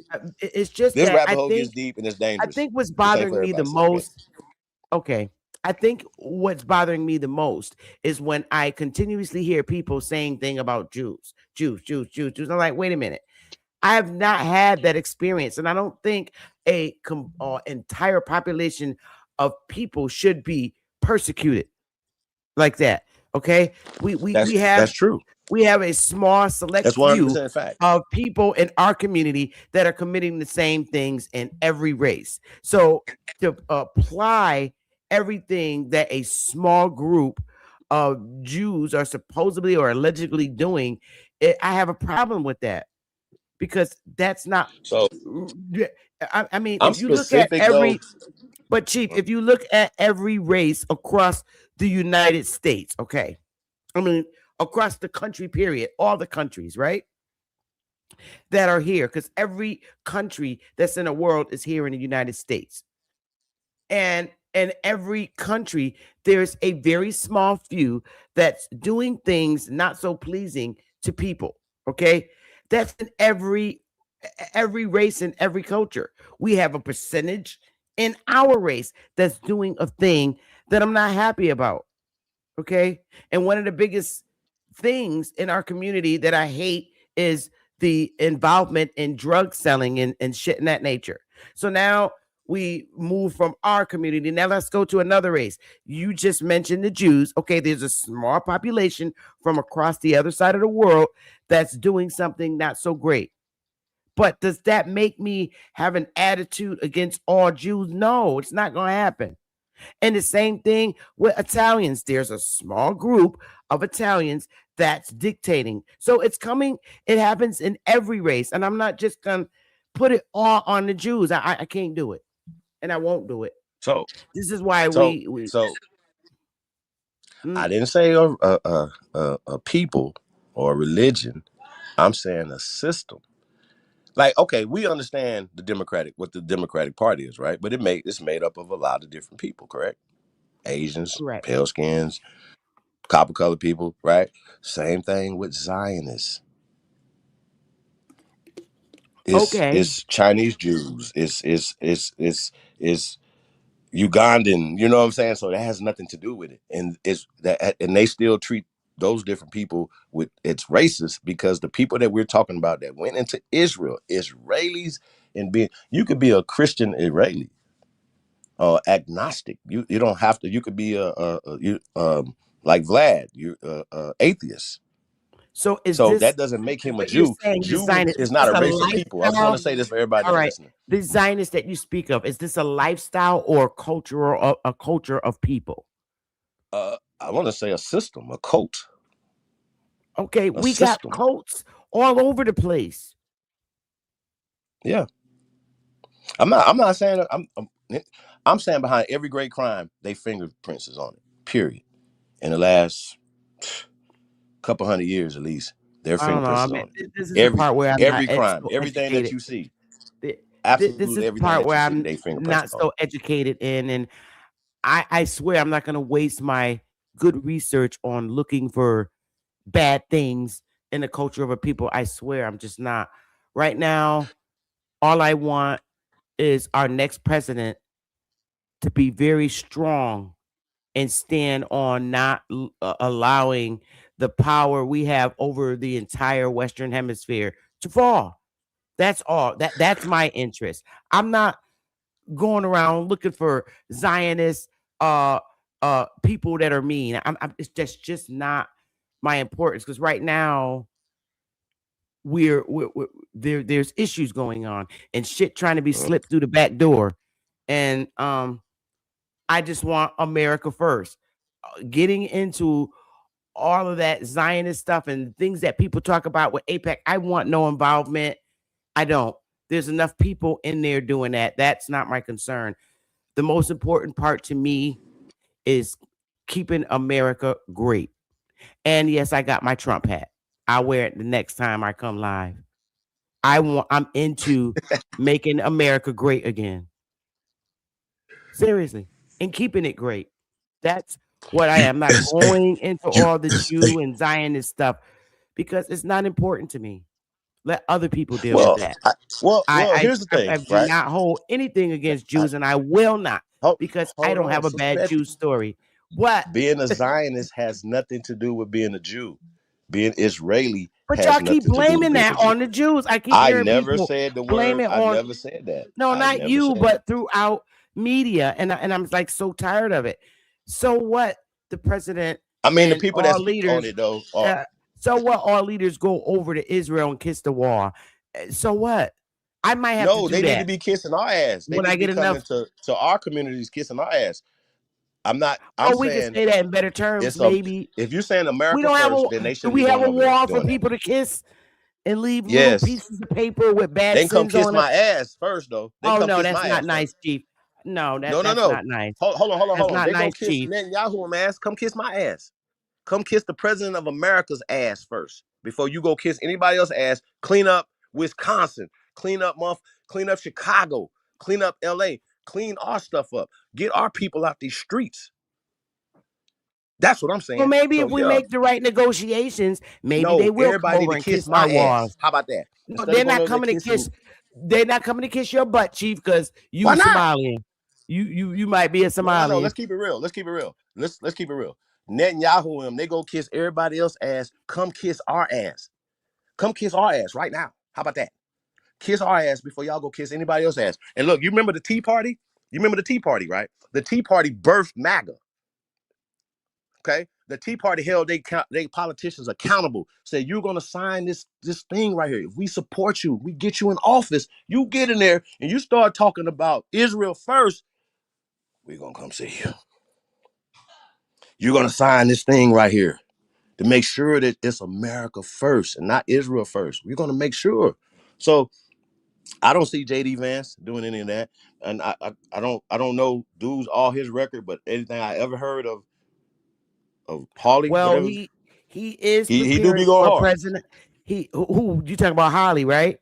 Yeah, he I do would go love hard. to see Holly be president, but then again, would it be a dangerous move? Because some people are just birthed to be in particular positions that they're in, and to lose him from Congress, what does that mean? What would that mean, or what would that look out?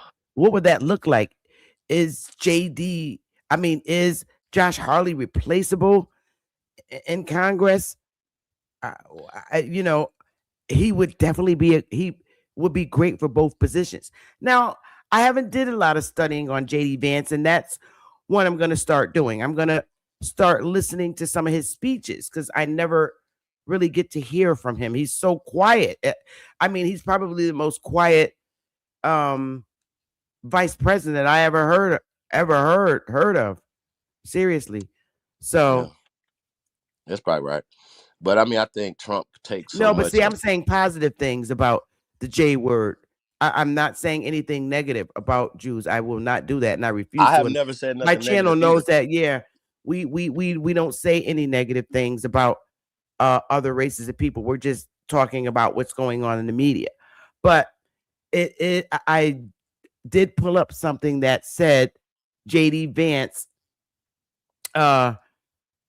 is preparing for a presidential run, and he is. He's preparing for a presidential run, according to Yahoo and Stylecast report insiders. JD Vance is assembling a campaign focusing on early primary states and positioning himself for future presidential bid. Okay. I would also, now that's on the Republican Party. I would also like to see Josh Hawley. He's a Republican. I would like to see him in that. I'm sorry I have to be selfish from Congress, but with someone with his jit, he's young and energetic, and he's a good fit. I'm Serious. gonna look a little bit more into him, but I don't know. I just think so. It's no competent Negroes around here. Well, I'm looking for some, and unfortunately, I gave my opinion on where they need to start. I don't know, and it's sad to say this. I don't know anybody who is American Indian like me, not mistaking me for an African, because me and Obama are different, but a actual real person who was here, and our people who were here when the colonial people came. I don't find one that is good enough to run for president right now. Now, I'm willing to, I have my ear open for recommendations. But if you come with me with people who I feel remind me of Al Sharpton and Jesse Jackson, you can forget it. Because that's just going to motivate me more to go and say, oh, hell no. There won't even be a Western Hemisphere if dudes like that get in office. So, yeah, I know this is gonna be crazy. It's feeling crazy. I'm gonna look more into Vance and see, listen to some of his speeches and stuff because I haven't studied him, but I do know Trump. Hey, none of your business. Hey, you guys. But Chief, I'm gonna come back, again with this and talk about people who I feel would be great for presidency. That's what I'm gonna be like because now, you don't like Jasmine Crockett for Congress, yeah. For Congress, yes. I just want to. Does she fit for a vice president seat? If I haven't seen her serious side, I've seen the play ghetto side in Congress, and in order for me to say yes, she's would be a great vice president, like what Kamala Harris was. Now, I don't doubt that she couldn't do the job, but I would really like to see more of her serious side instead of the games being played and argued during congressional sessions. I would like to see more of her serious side, and I know she has it.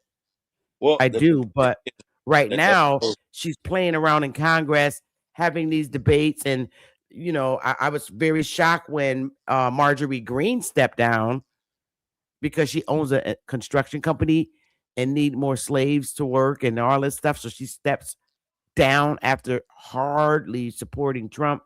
So I don't, I was very shocked, but I need to see more. I need to see Jasmine Crockett's serious side. I'm not going to down talk her because she's very intelligent. And I know she's capable, but I just want to see it. She's not showing it. She's not showing it. And I would like to see, like, once again, there should be another option for copper colored people other than the Democratic Party, because we're not going to the Republican Party. Even though that's where we come from, we created it. We created democracy. I'm going to the Republican Party because they seem to have the balls to want to keep the Western Hemisphere. I'm not a Republican. Okay, Chief. All right, let me put it to you this way. I fought for the Democrats so hard that it caused me anxiety. And I thought I was doing right. You know what? Don't you laugh at me. I'm not laughing. Panic attacks. I can't do it anymore because I see the harm. And they got to do something in order for me to trust them again. They have to do something immaculate like Moses did. Split the damn sea. If I don't, for me to even believe in them again.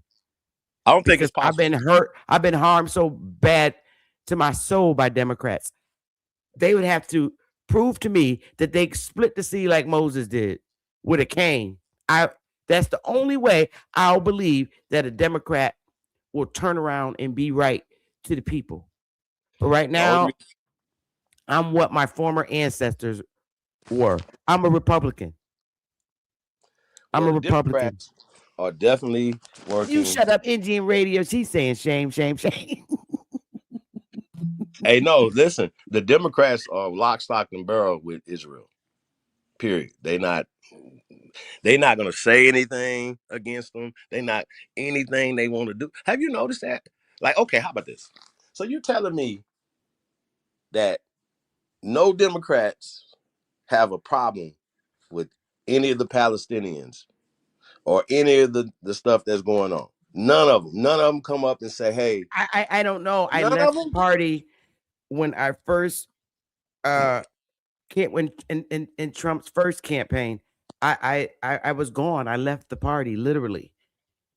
And I've been on the Trump, I got my Trump card. I meant to show that to y'all.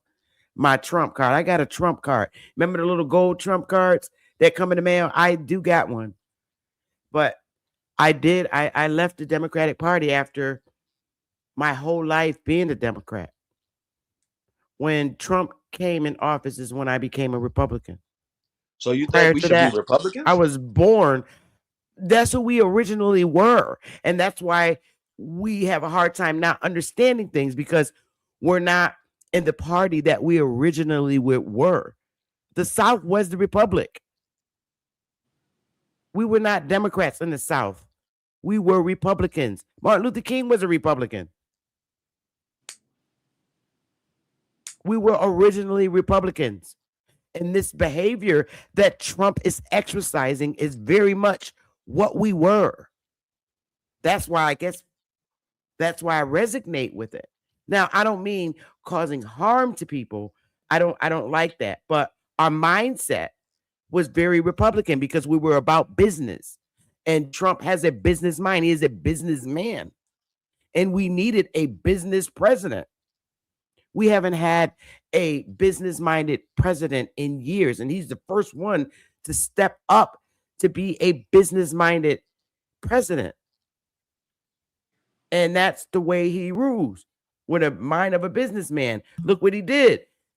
Oh, you coming through the back door? That ain't the way we do business on the no, check at the door. No, stop the shit. That's business mind. Right. We had someone prior to him, Biden. Oh, okay, y'all could come and get the oil. No, fuck that. Right. Why you laughing at me? So Ain't nobody. Hey, Trump on everybody Biden head. was too friendly. Yeah. And I'm not going to say bad things about him because I don't like talking about nobody's parent or grandparent. This is real serious shit. We needed a business. Let me grab a JD Vance link for you to start with, Sister Beth. Okay, old dude, give me a link so I could show it.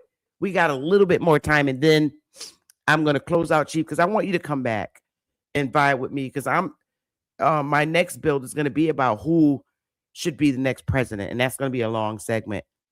But I want to get off because I got to make some. What am I making? I'm not eating the meat, but I'm making a meatloaf and some cabbage because I love cabbage. I'm not going to eat the meatloaf, but I'm going to make it because other folks want meatloaf. Dang, that sounds But good. I'm going to make cabbage. Yeah, I love cabbage. I'll make a big ass pot of cabbage and throw some noodles in it and tear it up. I don't need no meat. But I have this like dire taste like a pregnant lady for cabbage right now. So I'm going to make some cabbage and noodles for me. But the meatloaf will be for everybody else. They're going to have the meatloaf, the cabbage, and whatever. That's my dinner today. Though. Yeah, I used to love meatloaf, but I don't want that stuff in my stomach. And that's why I lost so much weight. I did lose a lot of weight, Chief. I lost like 60. Yeah, I lost like 60 damn pounds. 60? She said, yeah. Wow. Look, hold up. My shirt is huge. This shirt, I always bought t-shirts 6X. And that looks like a dress on me. So I'm going back to my normal size. I lost a lot of weight, man. This shirt is huge. So I wear them as pajamas now. I lost a lot of weight. Because I stopped eating meat and stuff that was stuck in my stomach. I can't do it no more. So I'm going back to my normal size. My normal size before depression, I wore 7'8", Chief. I was a 7'8". I was very, very athletic. I was, into gymnastics. Or a lot of years of my life. I had gymnastics. That's what's up. Backflip and everything. That was me. But yeah, I lost. I said, I'm not carrying this weight, man. Yeah, I lost a lot of weight. Yeah. I eat right now. And I'm still like my granny. I've never been a person to indulge myself in drugs and, things of that nature. It was just not my lifestyle. That's a good thing. But yes, you guys, somebody in the chat said that they was going to give me a video to play. He didn't get it yet. JD Vance. Dude, he's going to get it. We don't need another President, we need our kings back. Oh God, they're gonna run your business. So, but yeah, I still think that, kings, for instance, they I don't wasn't think we ever had promoted. kings over here. Well, I'm I'm just saying though, we had all those positions are positions of responsibility, not authority. Responsibility. It's to do work. So once again, like, you call yourself a chief, king, queen, all that stuff. Don't have a European pale degenerate thought pattern. No, you are a worker. You are coming to work, to build, to do something for your people. And you don't eat until everybody else eat, fool. So yeah, y'all gotta purge yourself of this crackatosis that y'all got. My bad. Is that? Yeah. Okay. Anyway, yeah, y'all need to purge yourself look. of these IDs. I don't do the race card thing, Chief. I'm picking some people for who I see fit the position. I no longer see. I don't see color, and I never did, and I'm just not. It's Word. sad and it's hurtful to say this, but there's nobody from our community that I feel safe with picking to run. I don't know any candidates, and nobody's putting in any Me forth, neither. any forth. And I'm not gonna bust my hat. Fuck that. Me We neither. still Though. got a country. Look, I'm looking at Jay. I'm looking at Josh, and I will But the boy harass you, Trent Josh, look to like be he is president. Ethiopian. And Though. I'm gonna look up JD Vance. I really want to see what he's about because I never hear from this guy. I don't. All I ever hear in the news media is Trump, Trump, Trump. I don't trust And JD Trump amused Vance. me. Why? I don't. Because he was like, he wasn't MAGA. I don't even believe he's MAGA now. I have to see what he's talking about. But I do like Josh. I like Josh Harley, and he's so fine too. He is good looking. Flag. Oh, please. I could say that. You need flag. He is. Flag. He dropped 2 links. I would come here and be like, Scarlett Johansson, she's fine. Look at her. Y'all will be roasting I'm my looking ass. for this See, link. this is what I'll be talking about right here. So I don't this is what see I'll be no talking links about right you here. dropped. Oh, Josh dude, Harley I had do a see big it. ass forehead. He looked like Jim Carrey. You just jealous. You're jealous. You're jealous. Never. I love this copper You tone. are jealous. Love Okay, these locks. old dude, drop this off. I see this. Let me see. You're jealous of Josh Harley. Stop. He's good looking. All right, let me see. He dropped off one for Josh Harley. I mean, JD Vance, I think. Let me see what JD's talking about. It's saying server not found. What did you give me?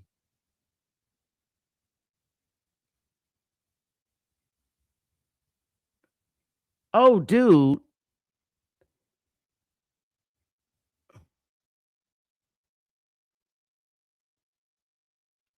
I don't see.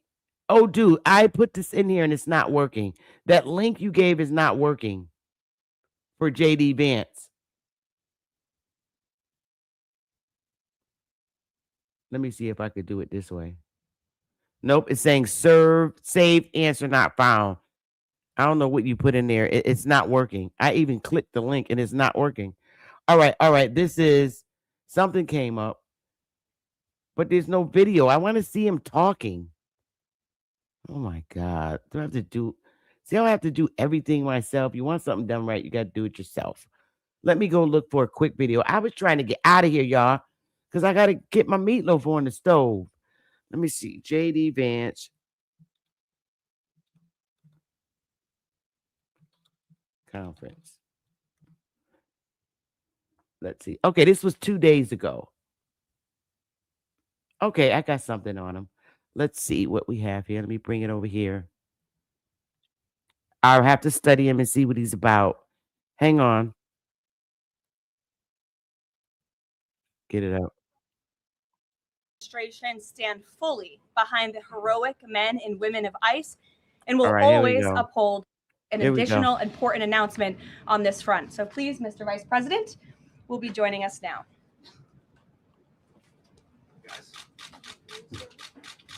Carolyn. Thank you. Great. Well, good afternoon, everybody. And I want to echo some of what Carolyn said about what we're doing to combat the rampant fraud that exists in our immigration system, thanks to failed politicians and thanks to people who allowed the American taxpayer to be taken advantage of for far too long. I think it's important to understand why this matters to the American people. I am a father of 3 young kids, a lot of kids, a lot of people in my generation. What is that going on there? Is that normal? Okay. CNN installed this broken camera just to throw me off my game, but it's not going to work. So here's the simple fact here. If you're a young parent struggling to afford childcare in the United States of America, there are programs that we have to make it easier for your kids to get in daycare, for your kids to get in preschool. Those programs should go to American citizens, not be defrauded by Somali immigrants and others. Make it hard for you to get the access to the resources you need. But number 2, making it easier for people who shouldn't even be in this country to fleece the United States and our taxpayers to begin with. We have actually activated a major interagency task force to make it possible to get to the heart of this fraud. We have Department of Agriculture resources that are focused on SNAP fraud so that people who need food benefits can get them, but illegal aliens and other fraudsters don't.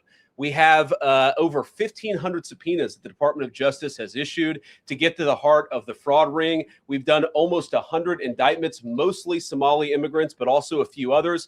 And of course, we're looking in with broad investigatory authority to a number of the instances of wrongdoing that we've seen in Minneapolis. But we also want to expand this. We know that the fraud isn't just happening in Minneapolis. It's also happening in states like Ohio. It's happening in states like California. And so what we're doing in order to help coordinate this remarkable interagency effort from the Trump administration, but also to make sure that we prosecute the bad guys and do it as swiftly and efficiently as possible, is we are creating a new Assistant Attorney General position who will have nationwide jurisdiction over the issue of fraud. Now, of course, that person's efforts will start and focus primarily in Minnesota, but it is going to be a nationwide effort because, unfortunately, the American people have been defrauded in a very nationwide way. I want to thank a couple of people for their cooperation, in particular Pam Bondi, our Attorney General, first of all, for getting a lot of resources to Minneapolis to start to investigate and prosecute this fraud really at an industrial scale. We've never seen fraud like this in the history of our country. Pam has been doing a great job to get the resources there to uncover it. But importantly, creating a job like this often takes months, sometimes even longer. When we realized that we needed this Associate Attorney General position, Pam got this person up and running in about a week. We're going to make the nomination hopefully in the next few days. We'll obviously let you guys know who that is when we do it. I've talked to Senate Majority Leader John Thune, who has promised me swift confirmation for this official. But this is the person who is going to make sure that we stop defrauding the American people. Here's one final thing I'll say about this. I've heard a lot of people say that we need a special counsel to investigate fraud in the United States of America. I actually agree, and that's what this position does. It has all the benefits, all the resources, all the authority of a special counsel, but with 2 crucial differences. Number 1, it will be run out of the White House under the supervision of me and the President of the United States. And number 2, it's actually constitutionally legitimate. As you guys may know, the special counsel statute has some major constitutional questions. When we get the bad guys, we want to make sure we get them permanently and they don't have some legal technical. Okay, so I get the gist. Okay, so he is he's very serious. Gosh, I'm old enough to be his mother. He's only 41, but that doesn't, he only required to be 35. Okay. He sounds good. His voice sounds like he's for the working class and middle class. Hey, That's the Sister first Bethy, thing can that you hear came me? out of it. I can't hear you. Yeah. Oh, snap. You can't hear me?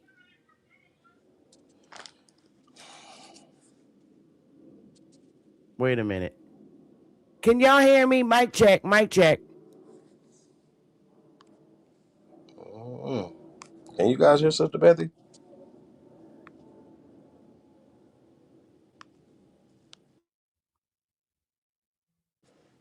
Mic check, mic check.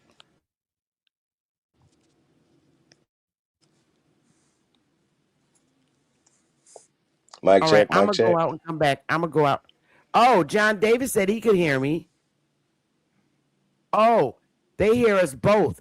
So, Chief, you got to go out and come back in. They hear both of us. Okay. You got to go out. Yes, you. Anyway, so I, just listening to him. So I'm going to study him more. He has the voice to help the working class and the middle class. That's what it sounds like to me. Because the first thing that came out of him, his mouth was like, no, we got to take care of the American people. Our funds should not be applied to, I like that. I like that. But can he say, look, we rule the Western Hemisphere? I want to see more of that. Because I want to make sure I am not into losing power of the Western Hemisphere. I understand we're the United States, but we're also the Western Hemisphere. And we've been ruling it with an iron fist.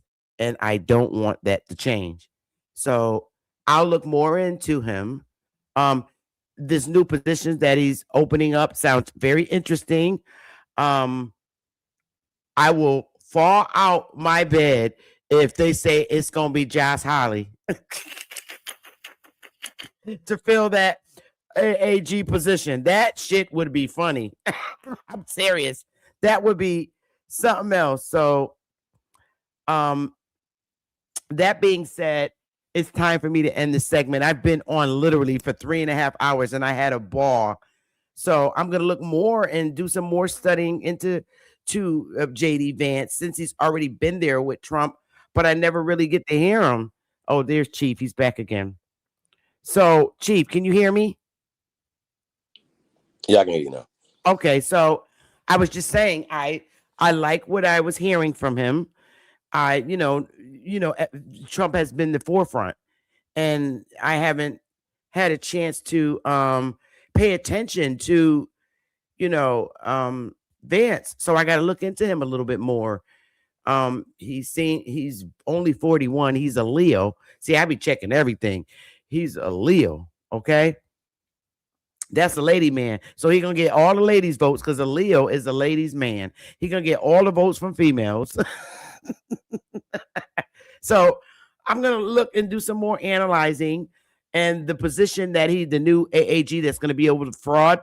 I would be very surprised if it was Josh Hawley, because he would fit that. See, Josh is the type of person, and Josh is 46, so he's a young Generation X. JD Vance is a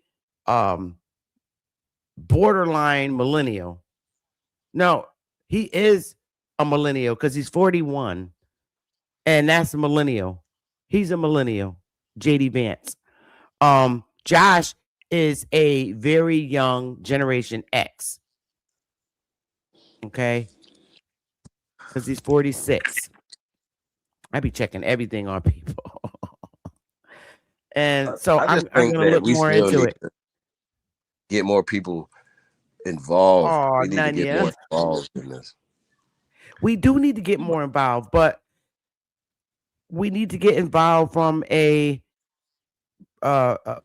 Republican perspective, because if anybody's had a chain on the neck, it's been the biggest party that divided our people so bad. And that's the Democrats. We're divided so bad. We're divided by race, by classes, by everything. And it's like they played on our hearts and souls right for so long. And I'm not saying that Republicans is a perfect party, but for the simple fact that a lot of Republicans are business-minded people. And that's what we need as a president. Business mind, someone with a business mind, because we run a business on this landmass, and it's a business and services provided to the world. That's how we've always rolled. We provided services and business for the world. So I'm gonna look into this some more, to this JD Vance, and I don't be surprised when I come back with like 35 slides on JD Vance. But I'm also going to have like 35 slides on Josh Crowley. It'd probably be a bunch of pictures just so Chief could be jealous.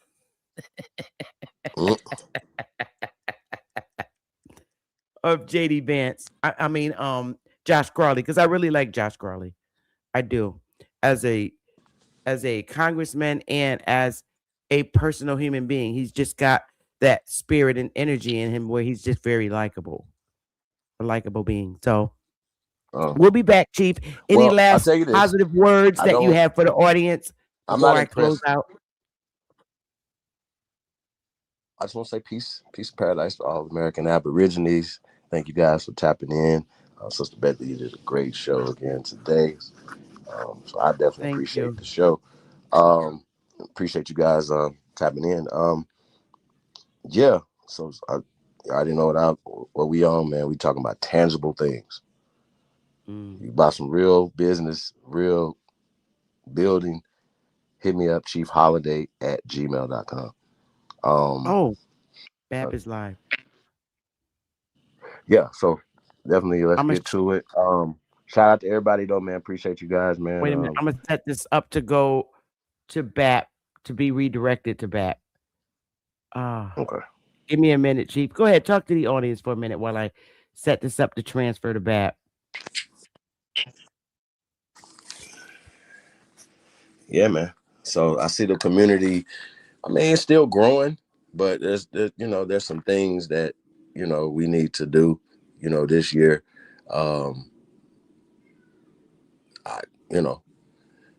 To separate ourselves from other communities that are just talking and not doing anything. I think that's the main thing for me.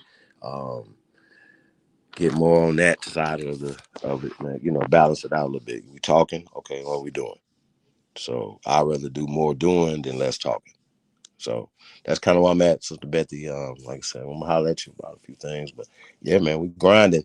chiefholiday@gmail.com, man. Opportunities out there. That's all I can say, man.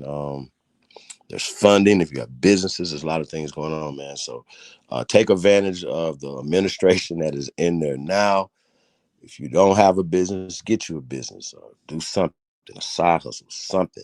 But definitely get active this year. So that's my for everybody, man. Peace and love to everybody, man.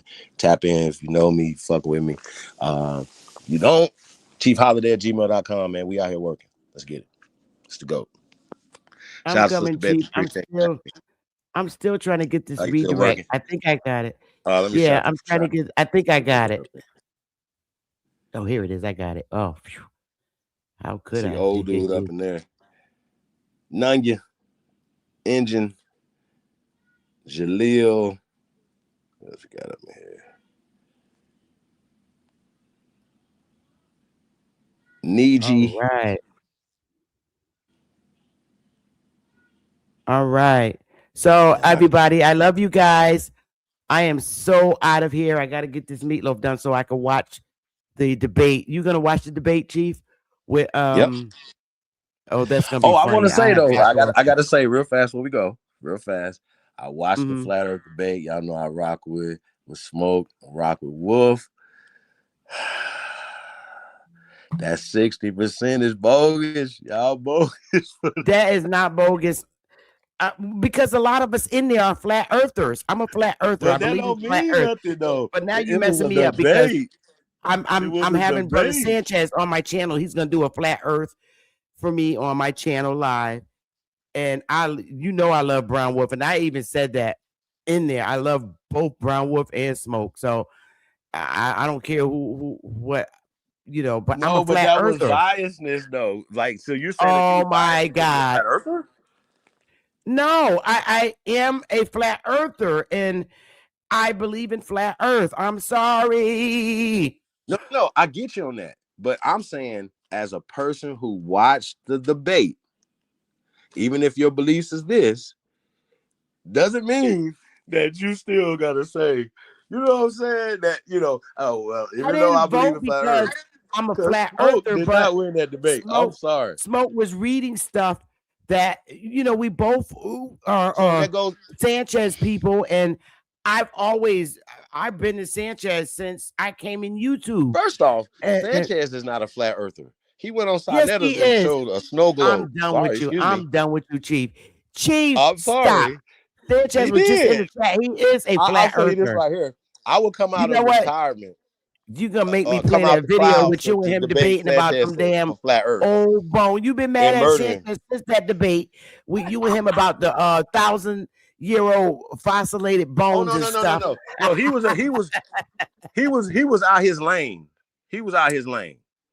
He wasn't. He knew that. He knew he shouldn't have been messing around with me. But I'm that's not doing okay. this with you But today. but We but gonna me come and back, Sanchez Chief. years I'm ago about had to a debate. count. Me On and my Sanchez had a channel. debate years ago. I The will one I murder did, Sanchez the one about that flat I Earth. the one that I moderated. Is that the one you're talking about? No. This was years ago, long before it was an Aboriginal community, anything. So Oh, okay. Sanchez don't want no smoke with me about nothing. But he definitely don't be talking to his teacher about anything about being from this earth, All right. about being I'm from done. America. Chief, you're not gonna talk about Sanchez on my panel. And No, be I'm not nice. talking Just like I about want it. I'm nobody just talking about stating you. facts. No, you're not gonna I'm just do it. stating facts. We're Hold finna on, get out of here. listen. Hey, you guys, Chief, the chat is gonna be they're about to be over in BAP's channel. I swear, you guys, I love you guys. You're gonna be in BAP's channel